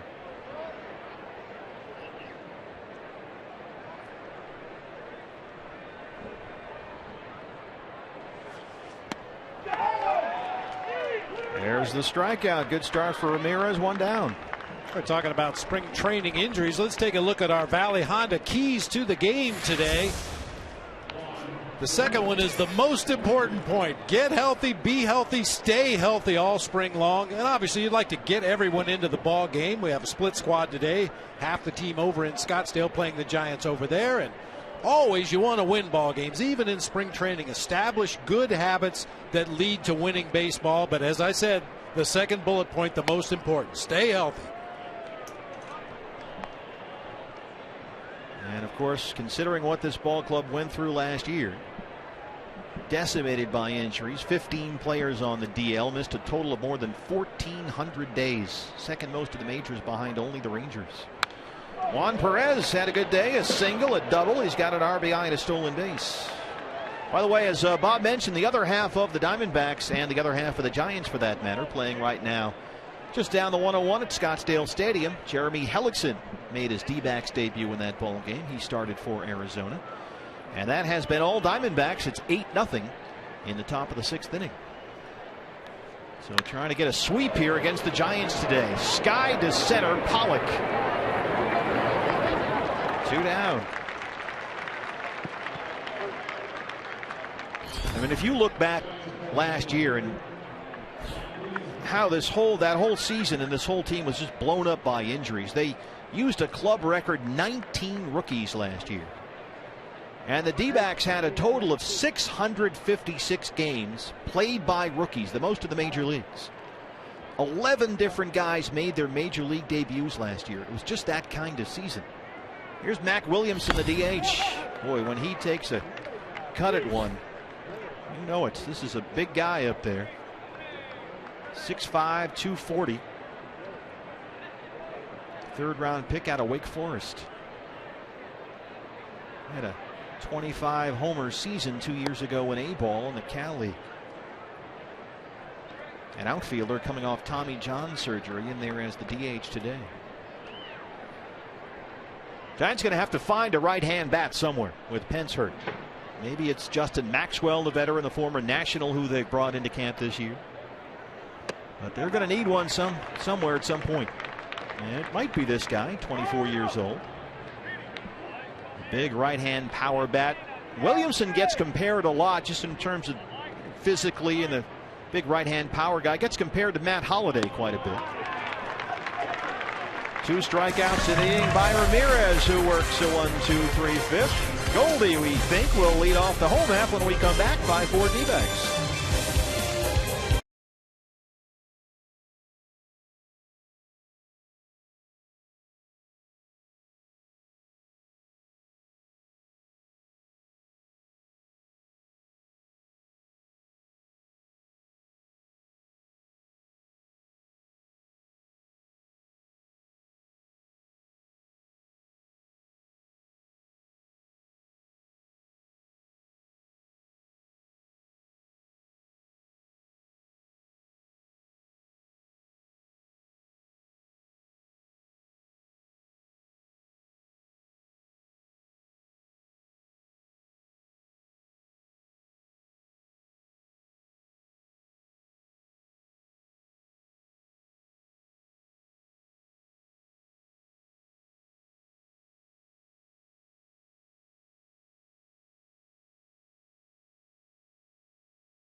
Hey fans, customize your own ticket package with the 4-game mini plan. You can choose any game this season, including opening day, the April 11th Hello Kitty bobblehead night, 4th of July fireworks, or the big unit number retirement August 8th.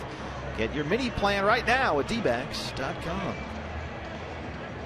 Right now, some of the big lumber coming up for the D-backs. Scheduled to hit in the 5th. Paul Goldschmidt, Mark Trumbo, and Yasmani Tomas against the new Giant pitcher. It's left-hander from Melbourne, Australia, Travis Blackley.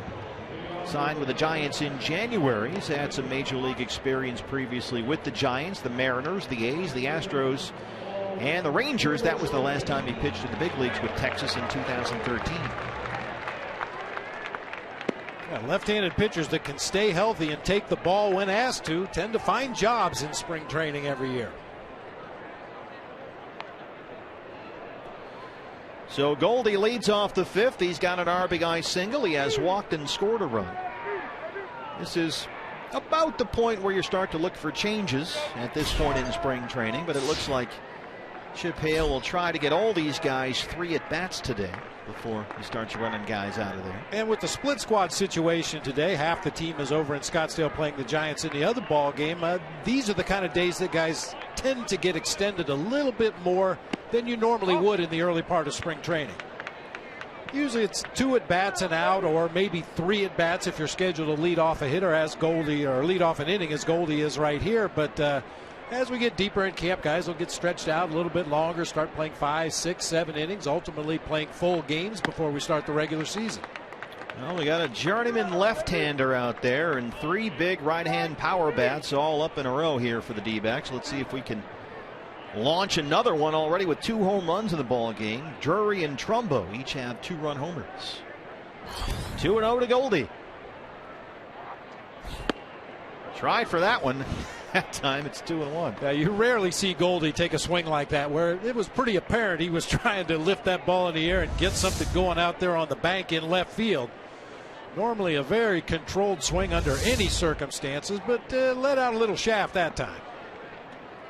Sneaky fast there from Blackley. 2 balls and a strike. That's upstairs. It's 3-1. Yasmani Tomas has found a seat next to the new assistant hitting coach, Gracie, down there. There's Gracie on the right-hand side of your screen. That's something you could do in spring training that you don't have the luxury of doing during the regular season. This is hit out to left field, and it drops in for a base hit. Goldie will think about 2, and he is in there with a stand-up double. A single, a walk, and a double for Paul Goldschmidt. Welcome back. Oh, good day. And he'll probably be taken down for a pinch runner. Goldie's day is not over, however. He'll gather his equipment and head back to the clubhouse, change into a t-shirt, possibly some shorts, get some running in, maybe take some extra ground balls at first base. I don't think he needs any extra hitting today, but it's been known to happen in the past where Goldie's come out of a ball game, go right down to the cage, and take another 100 or 200 swings before he heads home for the afternoon. Rudy Flores will take over the base running duties for Goldie. Here's Trumbo, who is lined into a double play, a hard hit ball right back at the pitcher, and hit a 2-run homer to right center field. Big cut there. It's 0-1.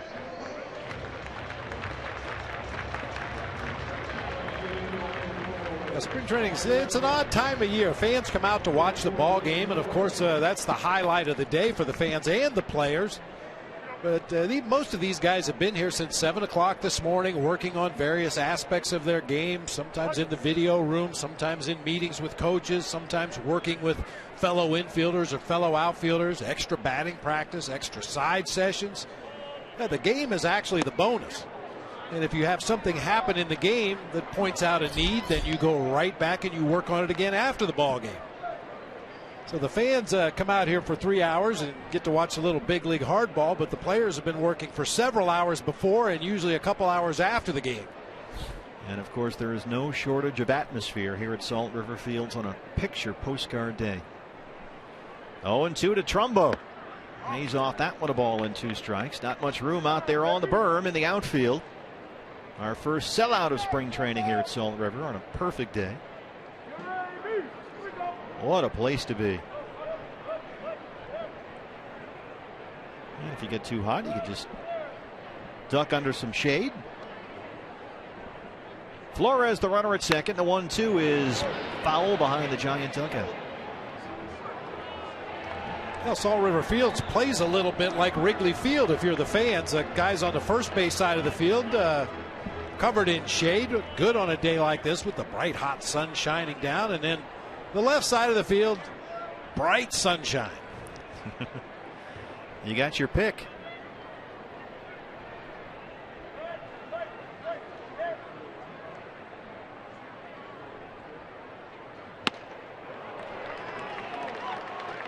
Trumbo chased one high and away for the first out of the fifth.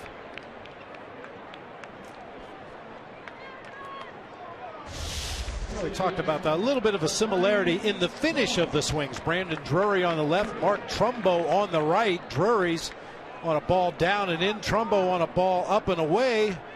They're very similar with their finish, that quick snap back after the ball or the bat gets all the way to the finish of its extension, then he snaps it back out toward the pitcher again. And now, Bob, you've got Tomas, who seems to have a lot of moving parts. He's got a big waggle. There's a big loop to the swing, it seems like. Get that bat head around. In general, and of course we haven't seen enough of Tomas to make any statements, but in general, a guy that has a lot of movement is usually a good breaking ball hitter. Off-speed pitches that stay in the strike zone, it allows you to catch up with all that extra movement and get the bat head out in front of home plate and really do some damage. Once again, in general, usually has trouble catching up to good fastballs. Well, we said he's shown good opposite field power. He gives it a ride, and it's off the wall. Flores had to hold up. Andy Green is waving him home, and Tomas is going to get into third.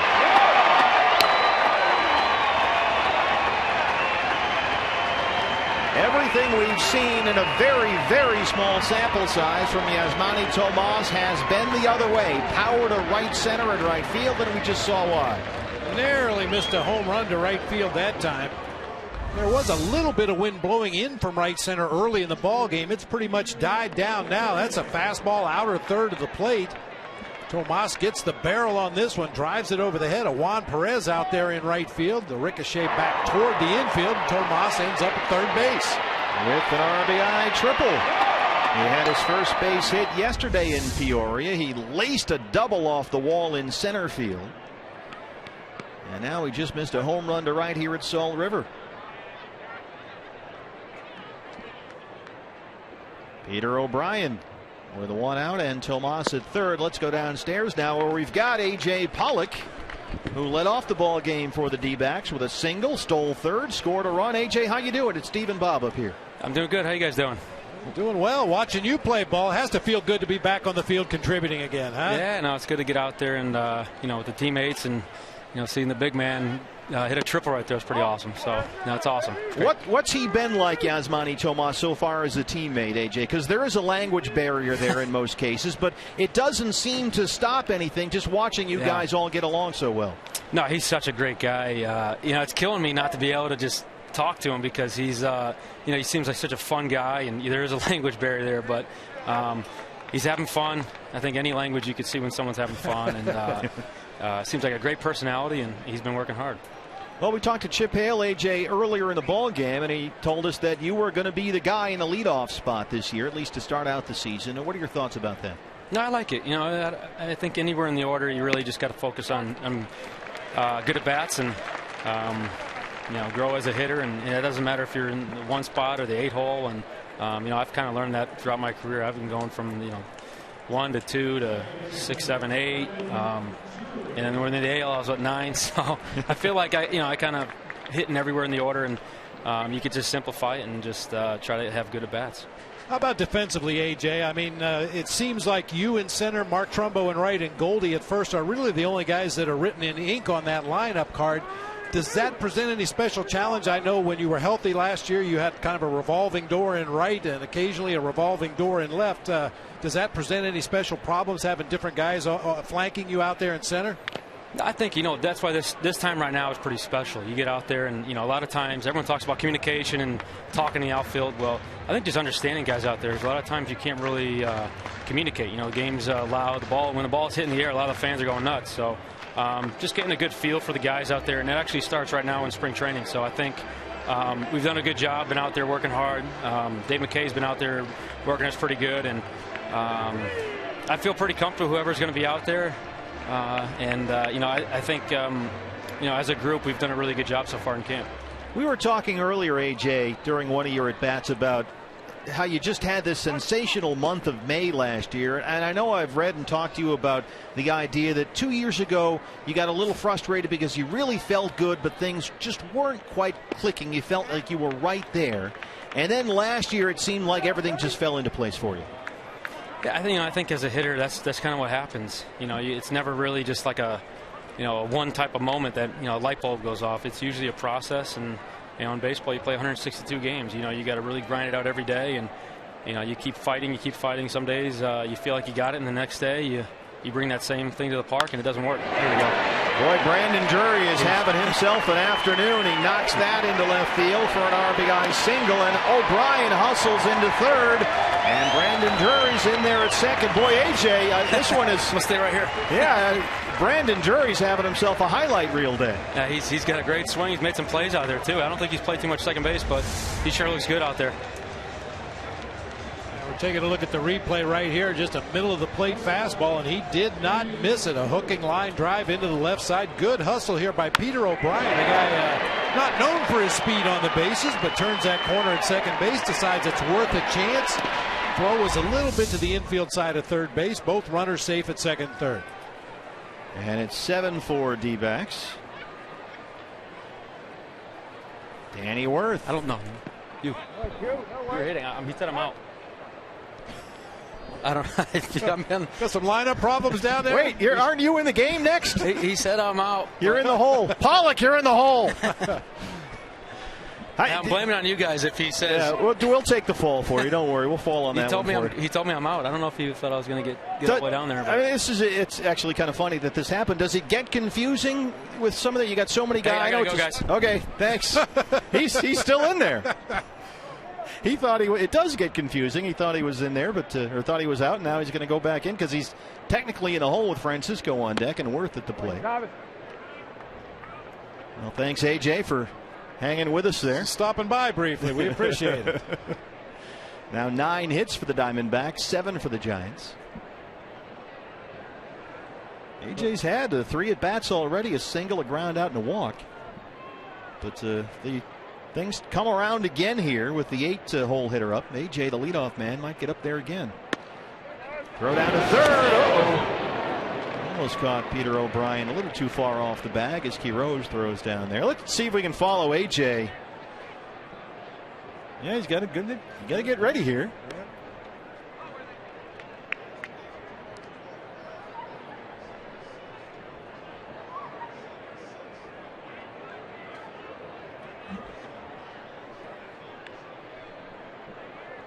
Oh.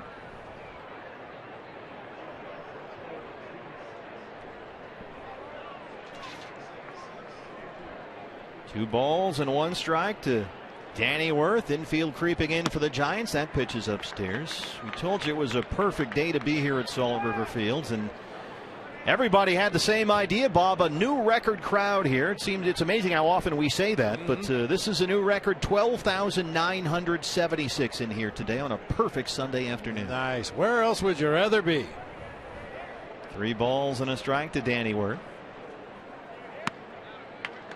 Oh, hold on there, says Adrian Johnson. That's strike 2. Danny thought he had first base there. High strike. Pitch up there above the belt, possibly at the very top of the strike zone, but that's at 3-0. If you get it close, more often than not, you're going to get the call to continue the at-bat.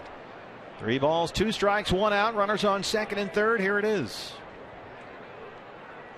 That is raced to left field, and it gets down. It bounces off the wall. O'Brien scores. Drury right behind. A 2-run double for Danny Worth, and it's 9-4 Diamondbacks. Well, now Danny Worth is glad they called that 3-0 pitch a strike. Gave him an opportunity to lace that ball into left field, drive home a couple of teammates. Boy, that is a nice aggressive swing when he's ahead in the count. An opportunity to do some damage. Caught that ball out in front of home plate. Little bit of topspin probably kept it in the ballpark. Looked like it had a chance to get out of here off the bat. And Danny Worth, the former Tiger, has shown himself in camp so far to be a very good defender. He's never hit a whole lot, but he sure looked like a hitter right there. Here's Ben Francisco. AJ Pollock is in fact on deck, and AJ's throwing us under the bus right there. I was doing TV. Where are you? Hey, he's up there in time to high five. He's okay. That's all right. That's on us. Trying to bring the fans at home as many moments with the players as we can here during these spring training games. Let you see and hear these guys and get a sense and an idea of what they're thinking and what they're going through as they look forward to 2015. It would have been nice if we could have kept the headset and the mic on AJ while he takes the at bat. That would have been fun. Need a longer cord. 2-0 to Francisco.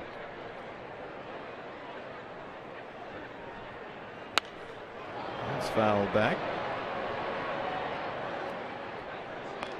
Well, the D-backs opened up the scoring in the first. Goldie had an RBI single. Got 2 more in the second on Brandon Drury's 2-run homer. Giants answered with 4 in the third as Yohan Lopez got knocked around a bit. D-backs regained the lead on a Trumbo homer, and now so far a 4-run fifth. And that is spanked out to left center. It drops in. They're going to wave Worth. How about double digits? 10-4, good buddy. I see what you do. And it's never too early in the season to start thinking pizza. When the D-backs win, you win at Papa John's. A day after every Diamondbacks win, you get 50% off your regular menu price online order at Papa John's. Enter promo code DBACKS50 at papajohns.com. Well, it's 10-4. The Diamondbacks lead the Giants here. In Scottsdale, it's 9-0. The Diamondbacks lead the Giants. We got a new pitcher coming in for the Giants. We'll take a break from Salt River Fields.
And for D-backs, as the Giants can't have Blackley finish out the inning, so the new pitcher for San Francisco, the big right-hander Yohan Gregorio, will face our interview buddy A.J. Pollock. A minute ago he had a headset on, and now he's up there at the plate.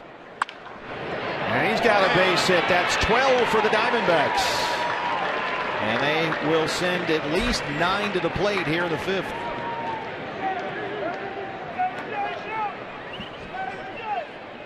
So AJ's been on base 3 times, 2 singles, a walk. He's got a stolen base. He scored a run. First pitch hacking. AJ Pollock up there. We mentioned in his last at bat, even though he's the leadoff hitter in the ball game today, there's no guarantee he's going to hit leadoff every at bat. He's going to have opportunities with runners on base, and that time with a runner at first, took advantage of that hole in the left side. Socrates Brito looks at strike 1. Yohan Gregorio last year split the season between high A and low A for the Giants, as Blackley just could not finish up that inning. It was a long inning for him. It's turned into a 5-run fifth so far. Shoots it the other way. Adrianza makes a terrific play at shortstop to get AJ at second. Francisco's into third, and Brito will reach as the Diamondbacks bat around. And we'll look at Flores, who came in to pinch run for Goldie. Goldie started off this inning with a leadoff double. And now it's Rudy Flores.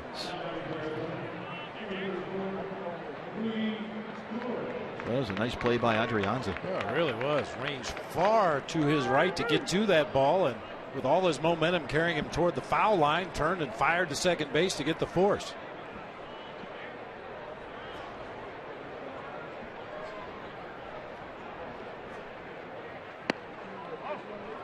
Take one more look at that play by Adrianza at shortstop, running a dead sprint. Turns and fires a strike to second base to Brandon Hicks to get the force on AJ Pollock. Is AJ back on mic yet? Yeah, let's finish up with him. 1-0 to Flores, swing and a miss. Giants have some shortstop issues. Brandon Crawford has come up with a bit of a sore shoulder. He's out for a while. Nothing serious, they think, but they've already lost Pence. So you've got Adrianza here at shortstop today.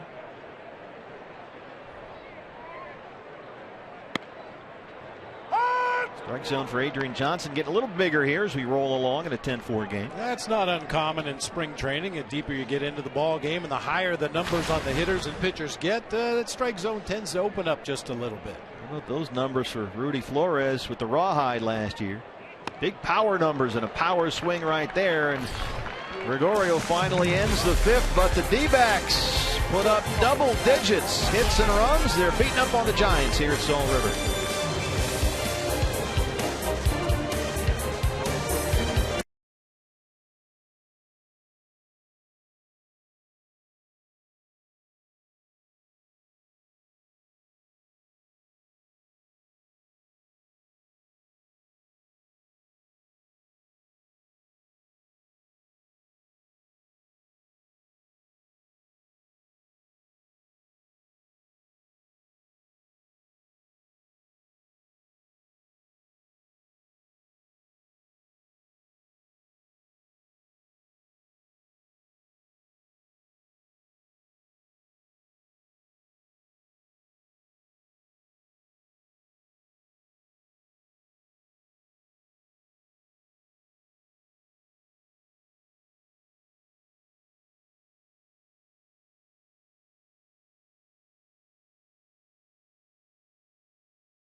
Dream of automated baseball, that is, I love it. It's not a pitch clock, it's a break clock. There is a big one out in every ballpark.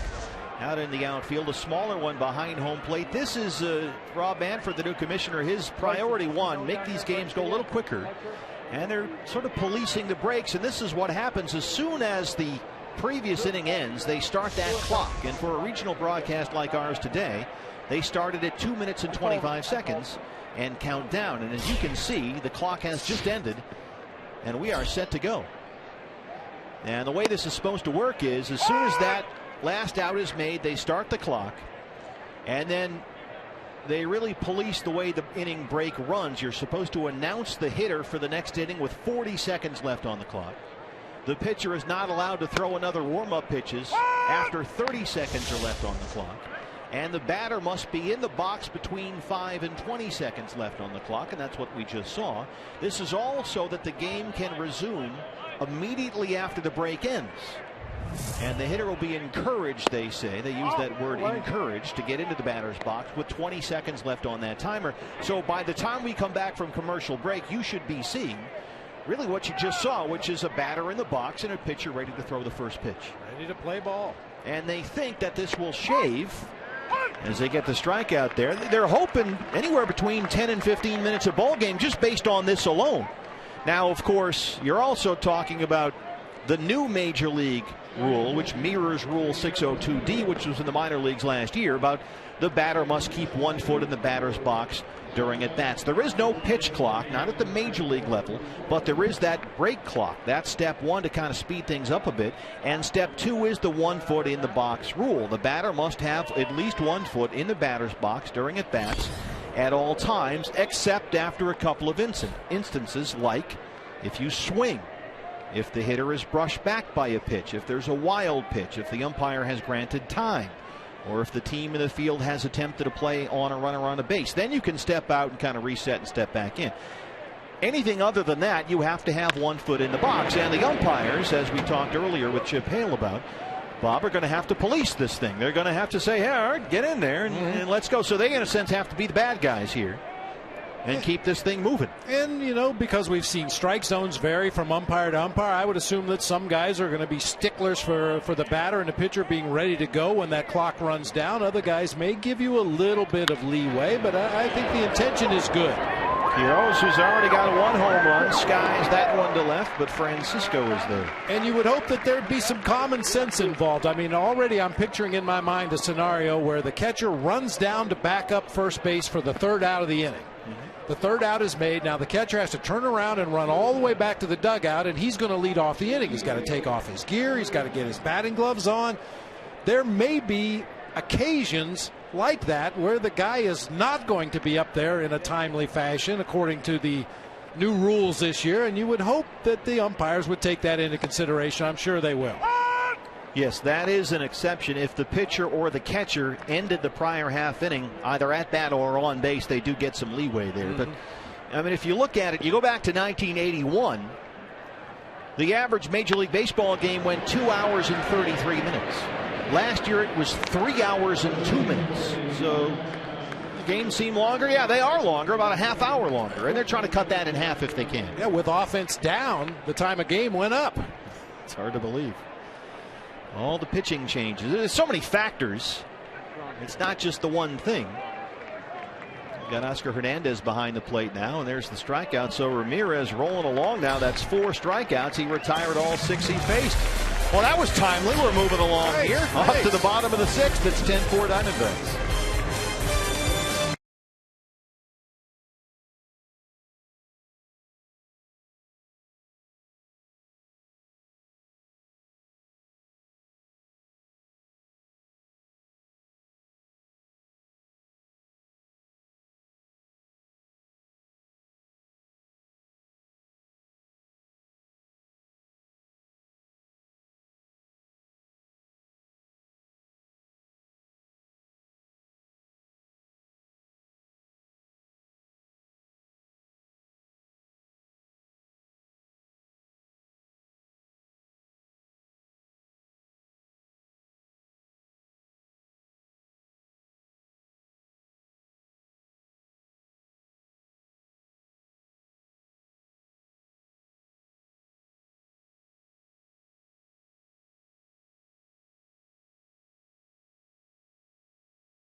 Fields, a talking stick with D-backs catcher Peter O'Brien, who joins us now. Peter got the start today, and Pete, you had a good day up there at the plate. A single, a walk, couple of runs scored. How'd it go for you? Good. Went really good.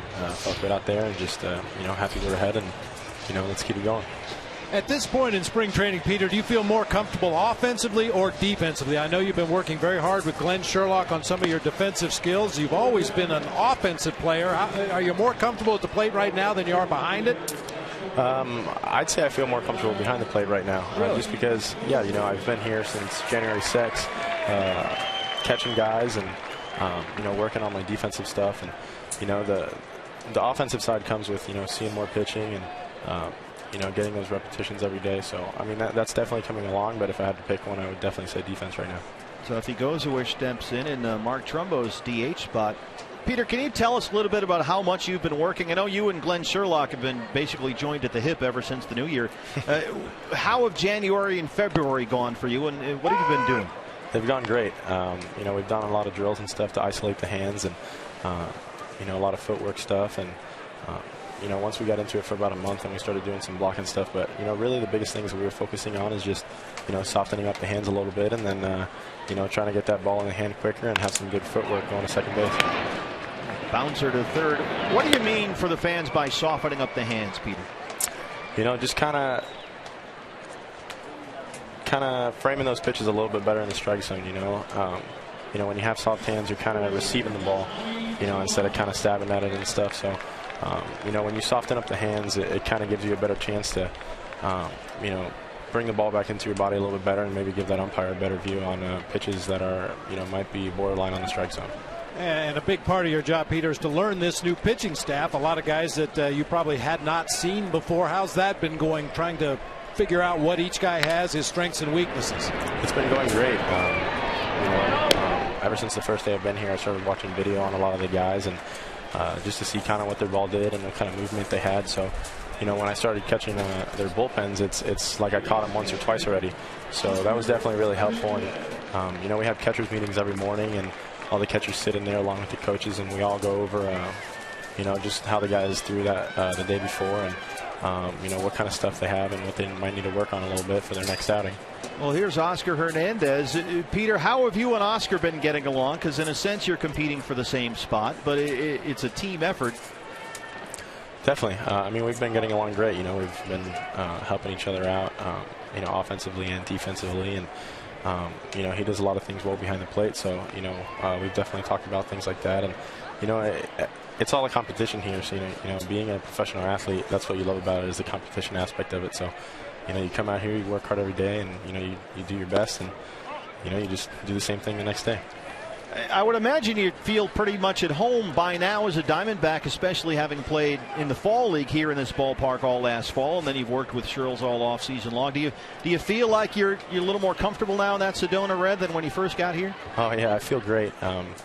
Being traded is always like it's the first time I've ever been traded, so I've heard guys talk about it and stuff, and it was a little bit tough at first, but I'm a go-getter, so I was definitely excited. And I love being a Diamondback right now. I love the organization. I love the guys. I love the way we do things around here, and definitely excited for to start the season this year. And I think one of the many advantages that you bring, Peter, is the fact that you grew up in a Spanish-speaking household in Florida. Is that correct? Yeah. My mom's Cuban and my dad's American. So Spanish is my first language, but I got a last name like O'Brien, so it throws a couple people off. It's quite a combination. Do you sort of, you get drafted as a translator in the clubhouse from time to time? Yeah. Today, Yohan Lopez was actually going to throw, and I think even some of the Spanish guys forget sometimes. So, like, he called the translator, and I go, "Hey, what are you doing? I speak Spanish." Hey, dude, I'm right here. Yeah, and then he's like, "Oh man, my bad." So, it's all fun, but it definitely helps me out a lot. Hey, we noticed you're wearing the shin guard kind of up high on your leg. Of course, you came over to the Diamondbacks last year, and very quickly your season was cut short when you fouled a ball off your leg. Has that healed up now? Yeah, definitely. I'm 100%. It was definitely a tough way to end the year, and kind of leaves a little bit of a salty taste in your mouth. But lucky enough, I was able to get healthy and play in the fall league, and it was fun to get back out there. And now this new year's here, I feel great. Well, Peter, it was a lot of fun to catch up with you. Thanks very much. We appreciate it. Thanks a lot, guys. Thanks for having me. Appreciate it.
is brought to you in part by Valley Toyota.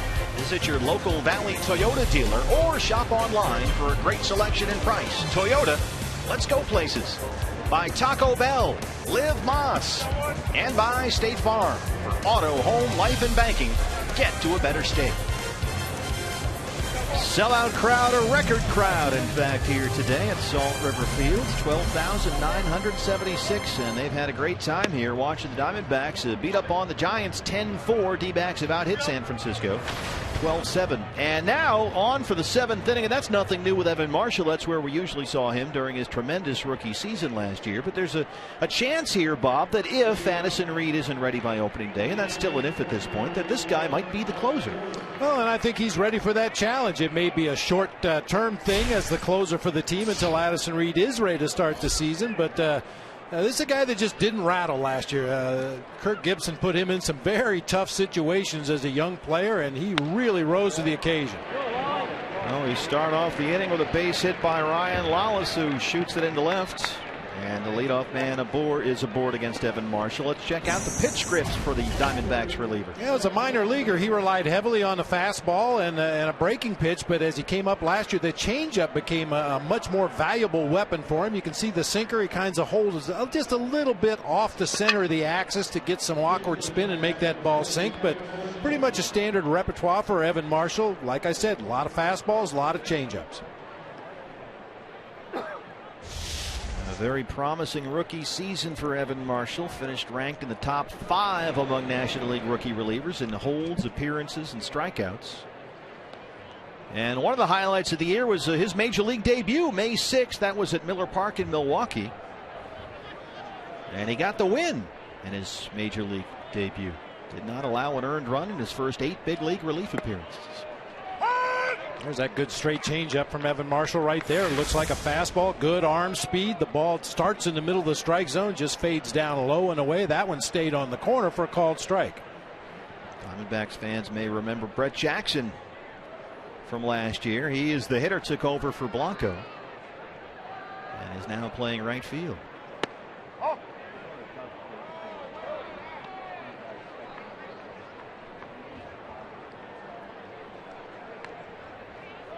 If Evan Marshall does have to be the closer for a while, at least to start the year, then again, that is not certain. Addison Reed did throw the other day, so they're still a little bit optimistic about him. But he's used to being in critical situations. Spent most of the year last season in very high leverage spots. In fact, for Evan, 39 of his 57 appearances last year came either with a score tied or in a one-run ball game. So he's used to pressure spots. He's ahead on Jackson 1-2. Here's the roller. Let's see if they can turn it. Alcantara, Leyba, Flores, and they roll it. That's Domingo Leyba, the new second baseman. He came over from the Tigers in the Robbie Ray deal, and they were very excited to get Domingo Leyba. This is a young infielder that it comes very highly recommended. Yeah, not a hard hit ball. Brett Jackson runs extremely well, but Leyba comes across that bag at second base, clears the runner, and then unleashes a strong throw onto first. Nice double play. And now with 2 outs and the bases empty, it's Brandon Belt, an RBI single in the third. He's 1 for 3. So going to get Brandon Belt 4 ABs this afternoon.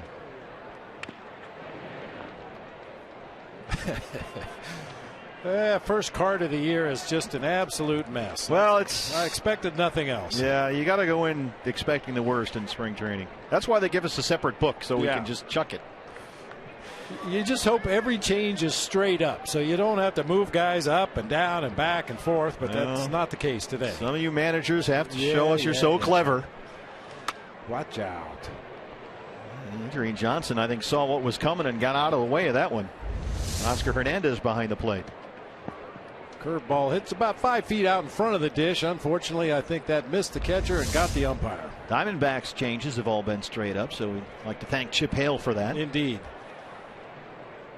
It's like Ron Wotus is managing this split squad Giants team. Bruce Bochy still at Scottsdale Stadium against the other half of the D-backs. Brandon Belt. So Belt, couple of singles. He's 2 for 4. D-backs, by the way, in that other game at Scottsdale Stadium, lead the Giants 12-0. And they lead this one here 10-4. So going for the sweep. Yeah, and taking a look at the lineup we have here at Salt River Fields today, you have to assume that some of the big boys are playing for the Giants over there at Scottsdale Stadium. So it's a whooping going on over there. And now Tomlinson will come in and run for Belt. Kelby Tomlinson. We're into the 80s on the numbers, so that should tell you what you need to know. Do you ever do a spring training game where you just punted and broadcasting and just, well, there's a fly ball to. I did spring training games with Harry Carey, believe me. Regular season games just are like make that. them up. Yeah, here's Joe Johnson from Peoria. Yeah, Harry wasn't usually bothered too much with the roster or double switches or any of that stuff. Oh, it's just details. Evan Marshall had that ground ball working. We're stretching at Salt River. It's 10-4 Diamondbacks.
Arizona, and our network always pleased to bring you each spring Cactus League weekly every Tuesday, 6:30 and 10:30. This week I had the chance to sit down with Patrick Corbin, David Hernandez, and Matt Reynolds, all coming back, of course, from Tommy John surgery. And guys, I sat down with them right after Matt Harvey had thrown earlier that day, 99 miles per hour he hit. They said they were really inspired by that. Those guys are really looking forward to the point in time where they don't have to look at a calendar to see what's next. But Patrick and David are on the same schedule, and they're looking forward to that first bullpen, March 24th. Guys? Cactus League Weekly. Producer Josh Kellman always does a great job with that show. We've been rolling them out there for you, and we hope you'll continue to enjoy those shows here on Fox Sports Arizona. New pitcher for the Giants is Dan Slaney. We're joined from the dugout now by Brandon Drury. Brandon, it's Steve Berthiaume and Bob Brenly. Well, I don't know what you put in the cereal this morning, but keep doing it. Yeah, I just got a couple good pitches to hit. Took advantage of them. Well, you're very coachable, Brandon. I told the audience that I ran into you in the hallway today and told you do something good so we can talk about you on the air, and you did exactly that. Really had a good day today. Looked like you were seeing the ball really good, even your base on balls. You could tell you were really tracking the ball well. Yeah, thank you. I appreciate that. Tell us about the home run. That was the 2-run shot, second inning. Oh, I was just looking for something up early in the count, looking for a fastball, and he gave it to me, so I took advantage of it. And you did not miss it. We're showing it to the folks at home right now. About halfway up the berm in left field. How do you feel about second base? I know you came up primarily as a third baseman, saw a lot of second base in the fall league, so it's not something new for you. But boy, you made a terrific defensive play out there as well today. Yeah, I like it. I'm just working hard every day at second and third everywhere. My goal is to be in the lineup, so I'm going to do what I can to be in the lineup, and that's working hard every day. Domingo Leyba. How has camp gone for you so far? It's going great. I mean, anytime you get to be around guys like the guys around here is unbelievable. You know, guys that have had success in the big leagues, not only guys that are playing here, but guys in the past, you know, like Luis Gonzalez, Mark Grace, guys like that. It's an unbelievable experience. Well, I know that they've said that they're going to keep exposing you to second base here. And there's a lot of pieces in the mix long term, and it's going to be interesting to see the way they all fit when this thing plays out. Do you have a preference, second base or third? I like them both, to be honest with you. Well, Brandon Drury ranked the 5th best prospect in the Diamondbacks organization by Baseball Prospectus, 7th best in Baseball America. Had a big year at Visalia last year, and a big season is expected. Brandon, thanks so much for joining us. We sure appreciate it. Congratulations on a great day. It's been fun. Thank you guys for having me. I appreciate it. Thanks, Brandon. Thank you. Brandon Drury, he is a name to watch, certainly, Bob, in this organization in years to come, and we just saw why today. Yeah, easy power, as you mentioned, had 19 home runs in Visalia, hit 300 there, and just over 100 games last year. Earned him a promotion to AA Mobile, where he hit 295, slugged 4 homers there in 29 games. I mean, he finished the minor league season last year with 23 homers, 42 doubles, and 95 RBIs. And this is Domingo Leyba. They're very excited about this guy. They got him, as we mentioned, in the Robbie Ray deal from the Tigers. And this is another guy to watch in the system as a potential big leaguer. They think he's going to be a major leaguer, either at second base or shortstop. Boy, the new front office really did a tremendous job, Bob, of restocking the system. Not just on the mound, but at other spots as well.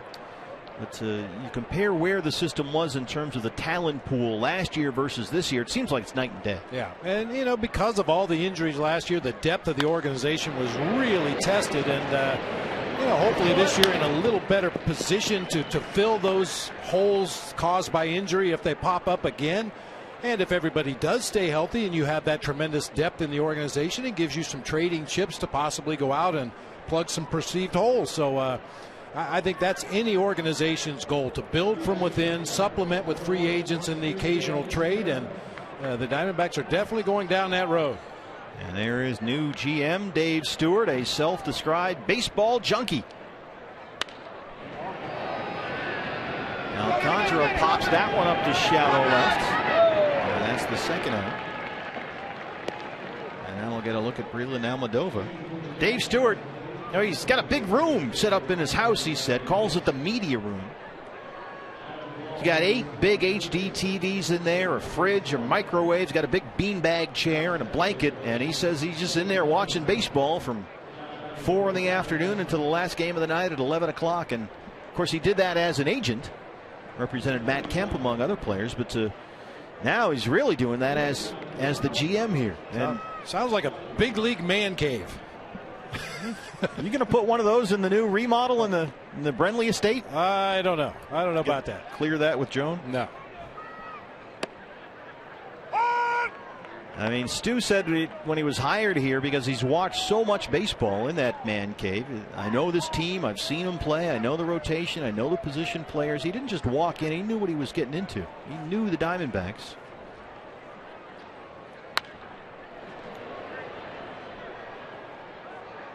And as we've said, it's something to walk around here in spring training and see just over on the bullpen mounds where you'll have 3 or 4 pitchers throwing at once and standing there watching them throw.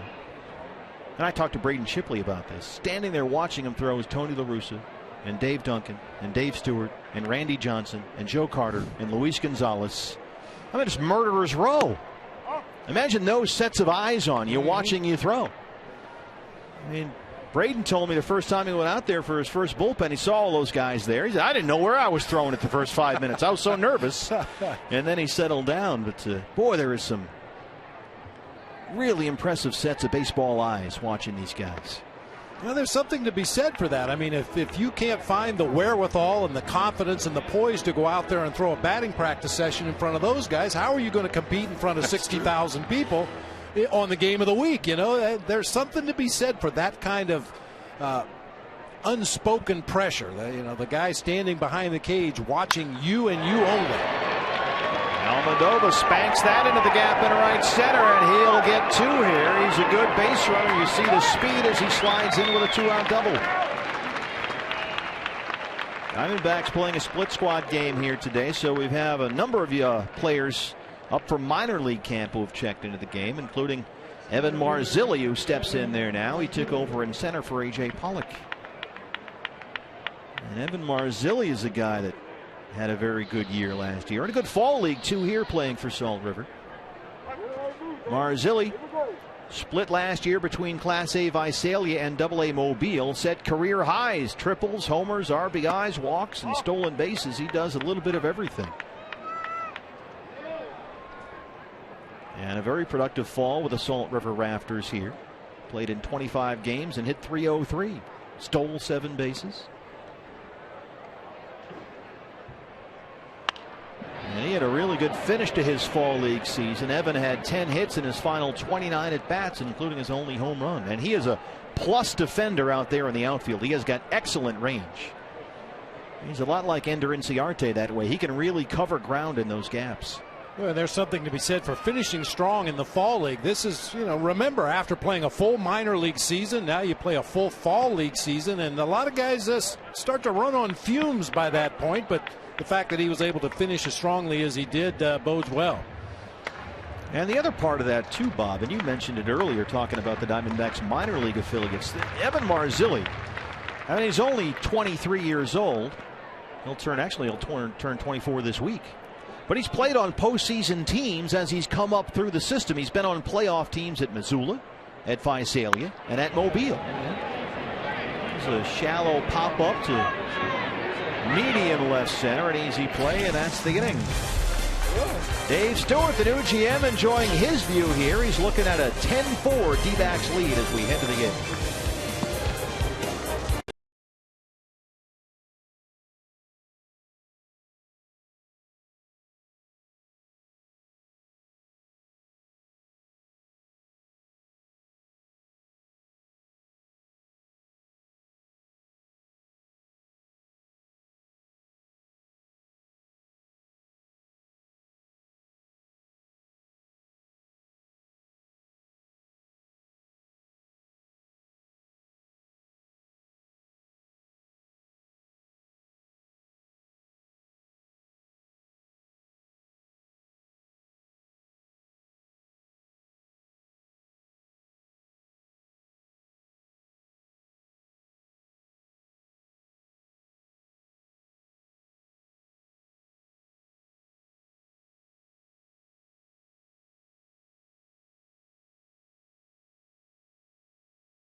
Supports is proud to team up with Boys and Girls Clubs of America.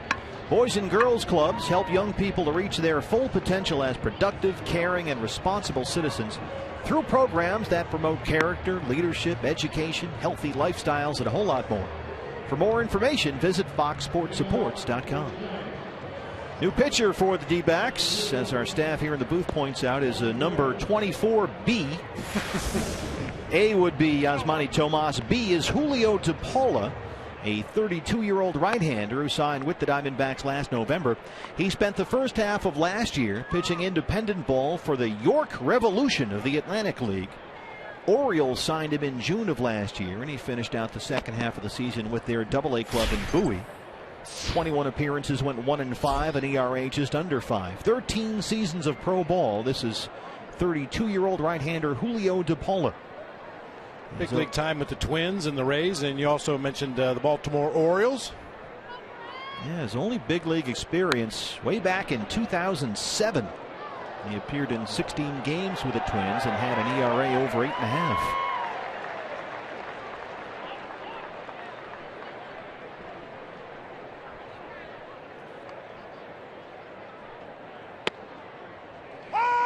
Juan Perez has had a good day. A single, an RBI double, and a stolen base. You may have noticed, and you'll see a lot more of it this year on Fox Sports Arizona. We're very proud of the equipment that we've been able to put in with the great help from Major League Baseball.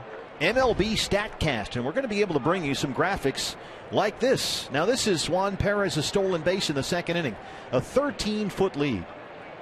And off he goes. We can give you all kinds of data here.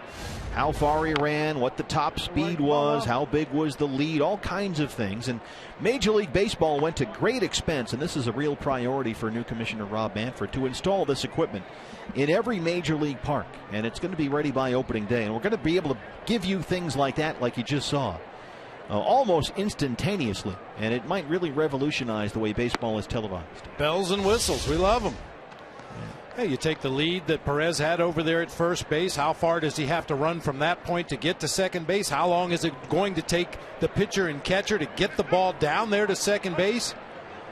They really break the game down into tenths of a second sometimes. And Rob Manfred has talked about that, about, getting young people more engaged as Perez strikes out, giving them, in a sense, more to look at.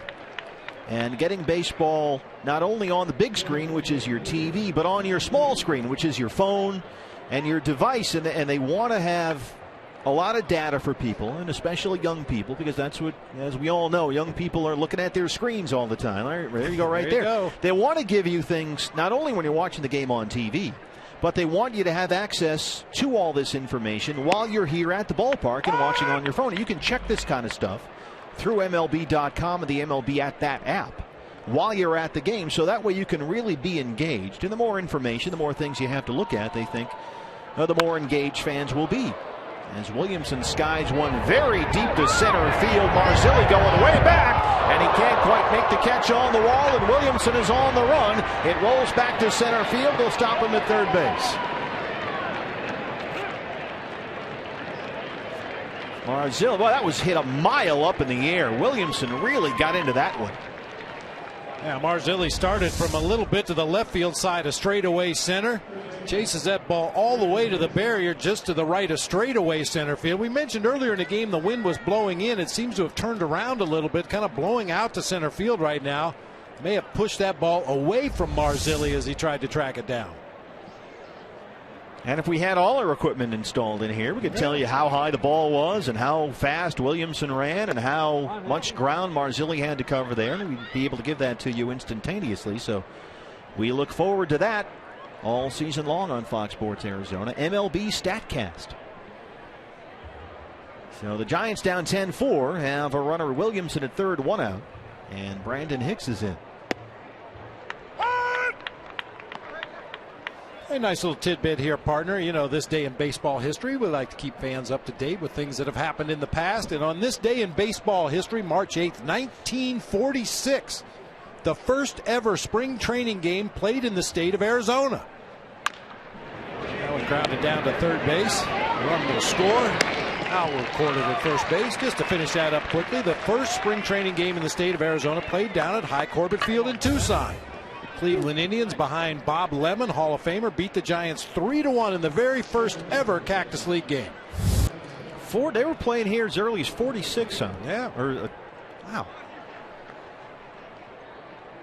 And of course, Ted Williams had the Red Sox out here for a while and didn't like the fishing and made him go back to Florida. Fishing's tough out here. Did you like being down in Tucson? Obviously, this place is a palace, but what was it like managing the Diamondbacks in spring training in Tucson? I kind of did. I mean, obviously, it was a state-of-the-art facility at the time down at Tucson Electric Park, and you're just a couple hours away from Phoenix. If guys wanted to go home for the evening, we were pretty lenient on letting them run home and see the wife and kids for a night and be on time the next morning. But I thought it was great. Tremendous facility, and the people at Tucson were really good to the Diamondbacks organization. Couple of nice plays at third there by Jordan Pacheco. Bottom eight coming up. D-backs lead at 10-5.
The home half of the 8th inning, and Bob, one of the many difficult decisions that the new manager and his staff are going to have to make are who's going to catch for this ball club. They have a lot of options. Yeah, they really do. I mean, the odds-on favorite going in is Tuffy Gosewich. His emphasis on defense and handling the pitching staff gives him a slight edge, along with the experience he had with this team last year. Oscar Hernandez, a Rule 5 pick. Peter O'Brien, we talked to earlier today, big offensive numbers throughout the minor leagues. And Gerald Laird, kind of a career backup guy, but a favorite of Tony La Russa's when Tony was in St. Louis. They call him G Money, was the backup catcher there for Yadier Molina, and he really liked Gerald Laird. So a lot of things are going to happen between now and the end of camp to resolve that situation, but those 4 guys figure to get a lot of playing time here in the Cactus League. Socrates Brito will lead it off against a new pitcher. It's not often you get to work a Dr. Zhivago reference into the show, but you can start playing Lara's theme as Braulio Lara, the left-hander, is on for the Giants.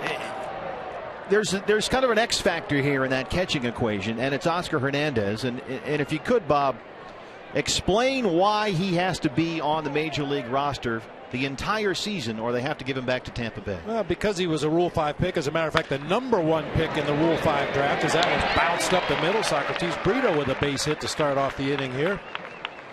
Yeah, he has to stick with the ball club or be offered back to the team he was drafted from. And in the past, there have been guys that have been carried on the Major League roster for an entire season and not gotten an at-bat, not had an inning pitched. Because you want to keep them in the organization. You realize that perhaps development-wise they shouldn't be in the big leagues quite yet, but it's a guy that you envision big things for moving forward with the organization. So, as you said, that's definitely an X factor as far as Hernandez is concerned.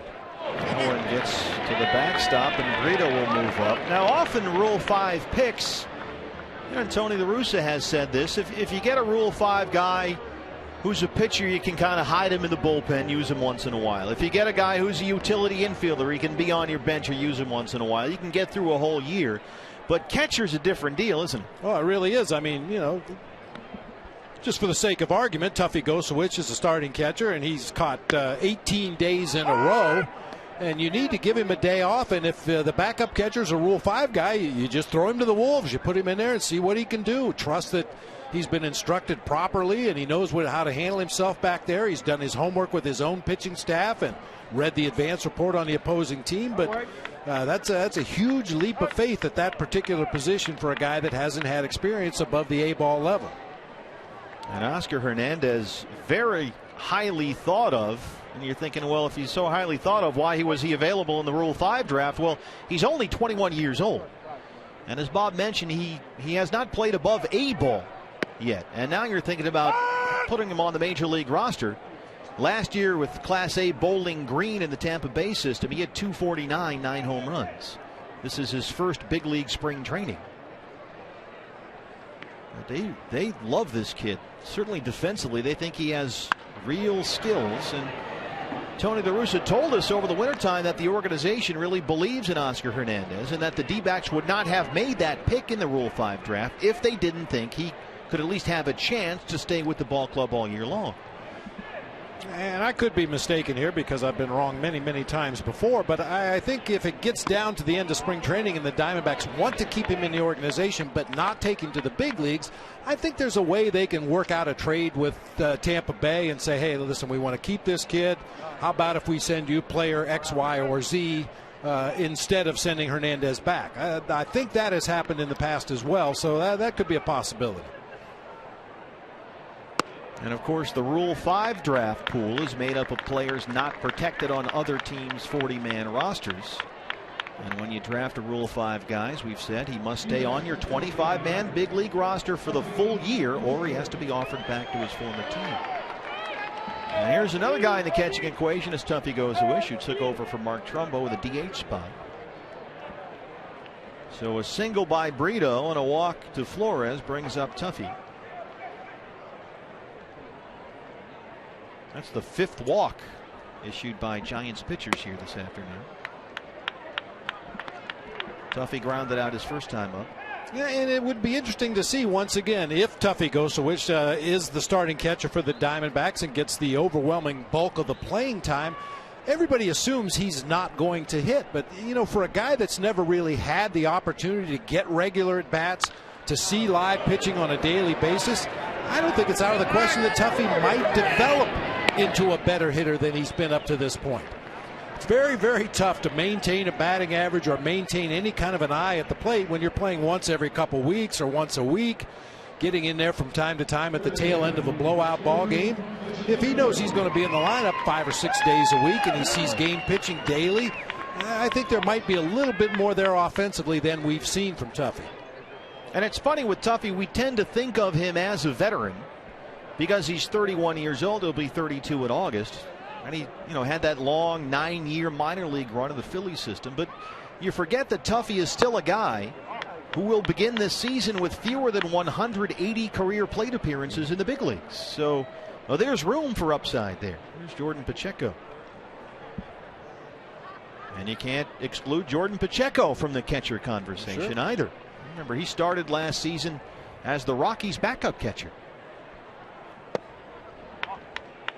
Yeah, we talked over to the D-backs. We talked about it at length at the end of the season last year. We both felt that Jordan Pacheco was a perfect National League bench player because he plays multiple positions defensively. You don't lose anything.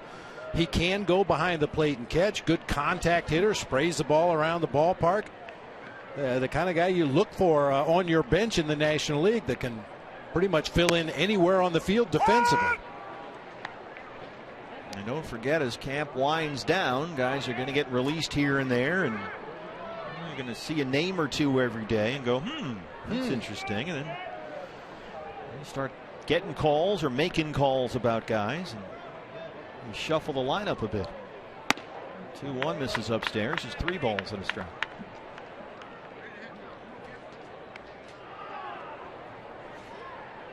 Jordan Pacheco,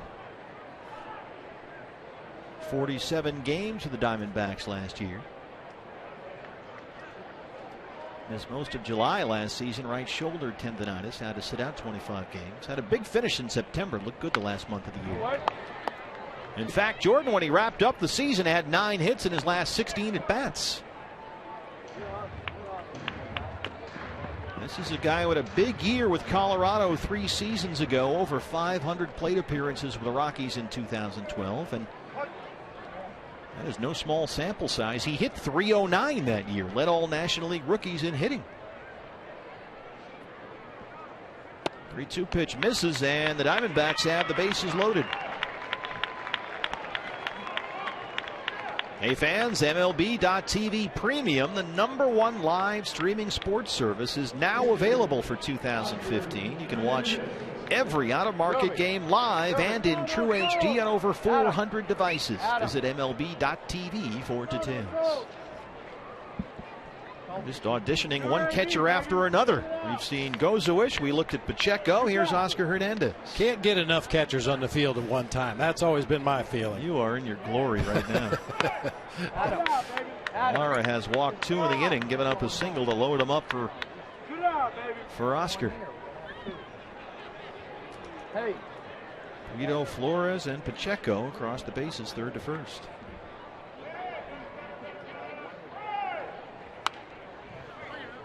They think Oscar Hernandez will hit.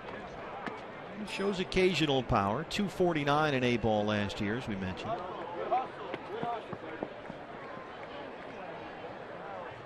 And as far as the defense, they believe Oscar Hernandez is major league ready right now. Definitely ahead of the game, says Chip Hale.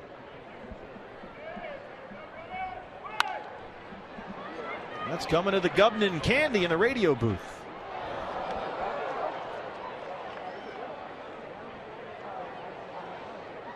Tony La Russa on Oscar Hernandez. This guy has got real skills. Tony said that Oscar receives the ball beautifully. He's got a plus arm. He's got a quick bat with a lot of life. They believe he is going to hit, and hit with power. And seems to have the right mentality. You told the story about earlier in camp, seeing him sit in front of his locker after catching a side session, making notes on the pitcher he caught that day. Things to look for in the future. If his slider flattens out a little bit, he needs to raise his arm, whatever it may be. Just little notes to himself about each pitcher that he catches so he can remember that guy the next time he catches him.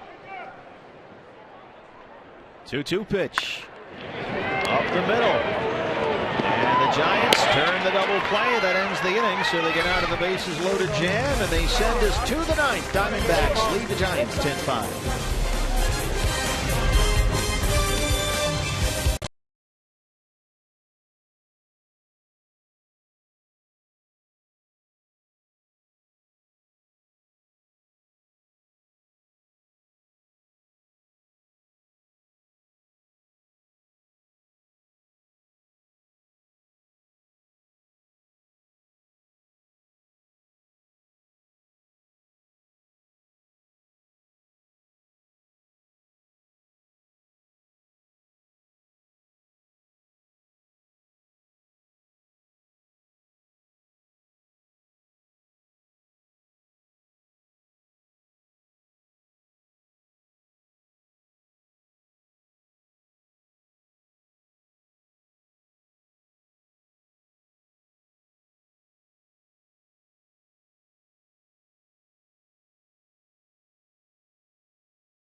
Make FoxSportsArizona.com your destination for all your local online sports coverage you just won't find anywhere else. Stories on there right now about Evan Marshall possibly vying for the closer's job. Josh Collmenter strong in his first outing. He'll be the opening day starter. And ASU and Arizona finish regular season strong and look ahead to the Pac-12 tournament. All that and more right now. FoxSportsArizona.com. Ninth inning here in front of a sellout crowd. And the new pitcher for the D-backs, the right-hander R.J. Hively. Had a good year last year at AA Mobile, 55 appearances. Put up very good numbers 2 seasons ago in A-ball. Last year went from a closer in A-ball to a setup guy in AA, where he pitched for Andy Green and had a 2.76 ERA. He was second among all minor league relievers a couple of years ago with 33 combined saves. Looking to finish it out here this afternoon against the Giants. Now remember how we talked about the pitch clock earlier, right, and about how by the time we came back from break, like we're doing right now, guys are supposed to be in the box and ready to go. But the exception there, as we mentioned, will be if the pitcher or catcher were involved in the play. Now, who made the last out there for the Diamondbacks in that double play? That was Oscar Hernandez. So you have to give them extra time to go in there, as you mentioned, put the gear on and all that stuff. And that's why we're a little late here getting underway as we come back from break. First pitch is high in the air. The shortstop, Alcantara, and Pacheco. It'll be Jordan Pacheco who's been busy down there at third. Diamondbacks going for a sweep. The other half of the D-backs beat the other half of the Giants down the 101 at Scottsdale Stadium. That game is now final. It's 12-2 D-backs. So 12-2 and going for 10-5 here. Not a bad day. Good day offensively for the Diamondbacks.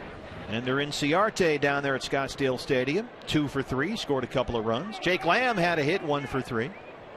Aaron Hill 1 for 1, scored a run, had an RBI. David Peralta a good day, 2 for 3, couple of RBIs. And Cody Ross drove in 2 runs. And Jeremy Hellickson started that ball game and pitched 2 innings of 1 hit ball, had a strikeout. Oh, and a 0 in that errors column for the Diamondbacks. I know that's something that's very important to Chip Hale and the entire organization. As Pacheco makes another good play to get the out at first base. Don't beat yourself. Make the plays defensively you're supposed to make. Put the pressure on the other team. Let them make the mistakes. And the Giants had 3 errors over at Scottsdale Stadium today. Boy, Jordan Pacheco, Bob, has looked good down there at third. And we saw him play first base last year when Goldie was hurt. We know he can catch. I mean, he could be a valuable guy. He's got a a lot of assets when you're looking at roster spots. Yeah, really the only two places you probably would feel comfortable with Jordan Pacheco would be shortstop and center field. And I wouldn't anticipate that he's going to play that position very often, but anywhere else on the field, he's got a glove and he's very comfortable. Things to think about as we roll into the second full week of spring training games here in the Cactus League. 14 hits for the D-backs, 10 for the Giants, and this should do it. Here's Leyba. And R.J. Hively shuts the door in a 1-2-3 ninth, and the Diamondbacks beat the Giants 10-5, so they have outscored in the two split squad games today. They have outscored the Giants 22-7. Wow. And we sweep the series for the day, at least. Our Chaz Roberts air conditioning cool play of the game. It started off even before we got started. This is Jack Hogan, son of Fox Sports Arizona GM Brian Hogan. Doing a good job throwing out first pitch honors. Our Chaz Roberts air conditioning cool play of the game. Good job, Jack. Very cool. And it was very cool to see the Diamondbacks, Bob, at least here, put up 10 runs on 14 hits. Brandon Drury had a great day, a 2-run homer. Mark Trumbo crushed his second home run in as many games out to right center. And a lot to like here by the D-backs today. A lot to like, especially on the offensive side. You know, and you start to establish habits of winning ball games. Even in spring training, I know people say it doesn't mean much, but get in the habit of finding ways to win. And they certainly did that today. Some antics with the opening day starter there, Josh Collmenter and Jody Jackson. Those are actually Trevor Cahill's hands behind Josh. And the Diamondbacks lighten up the scoreboard for Jody Jackson. My partner Bob Bradley, I'm Steve Berthiaume. Thanks for watching Diamondbacks baseball here on Fox Sports Arizona.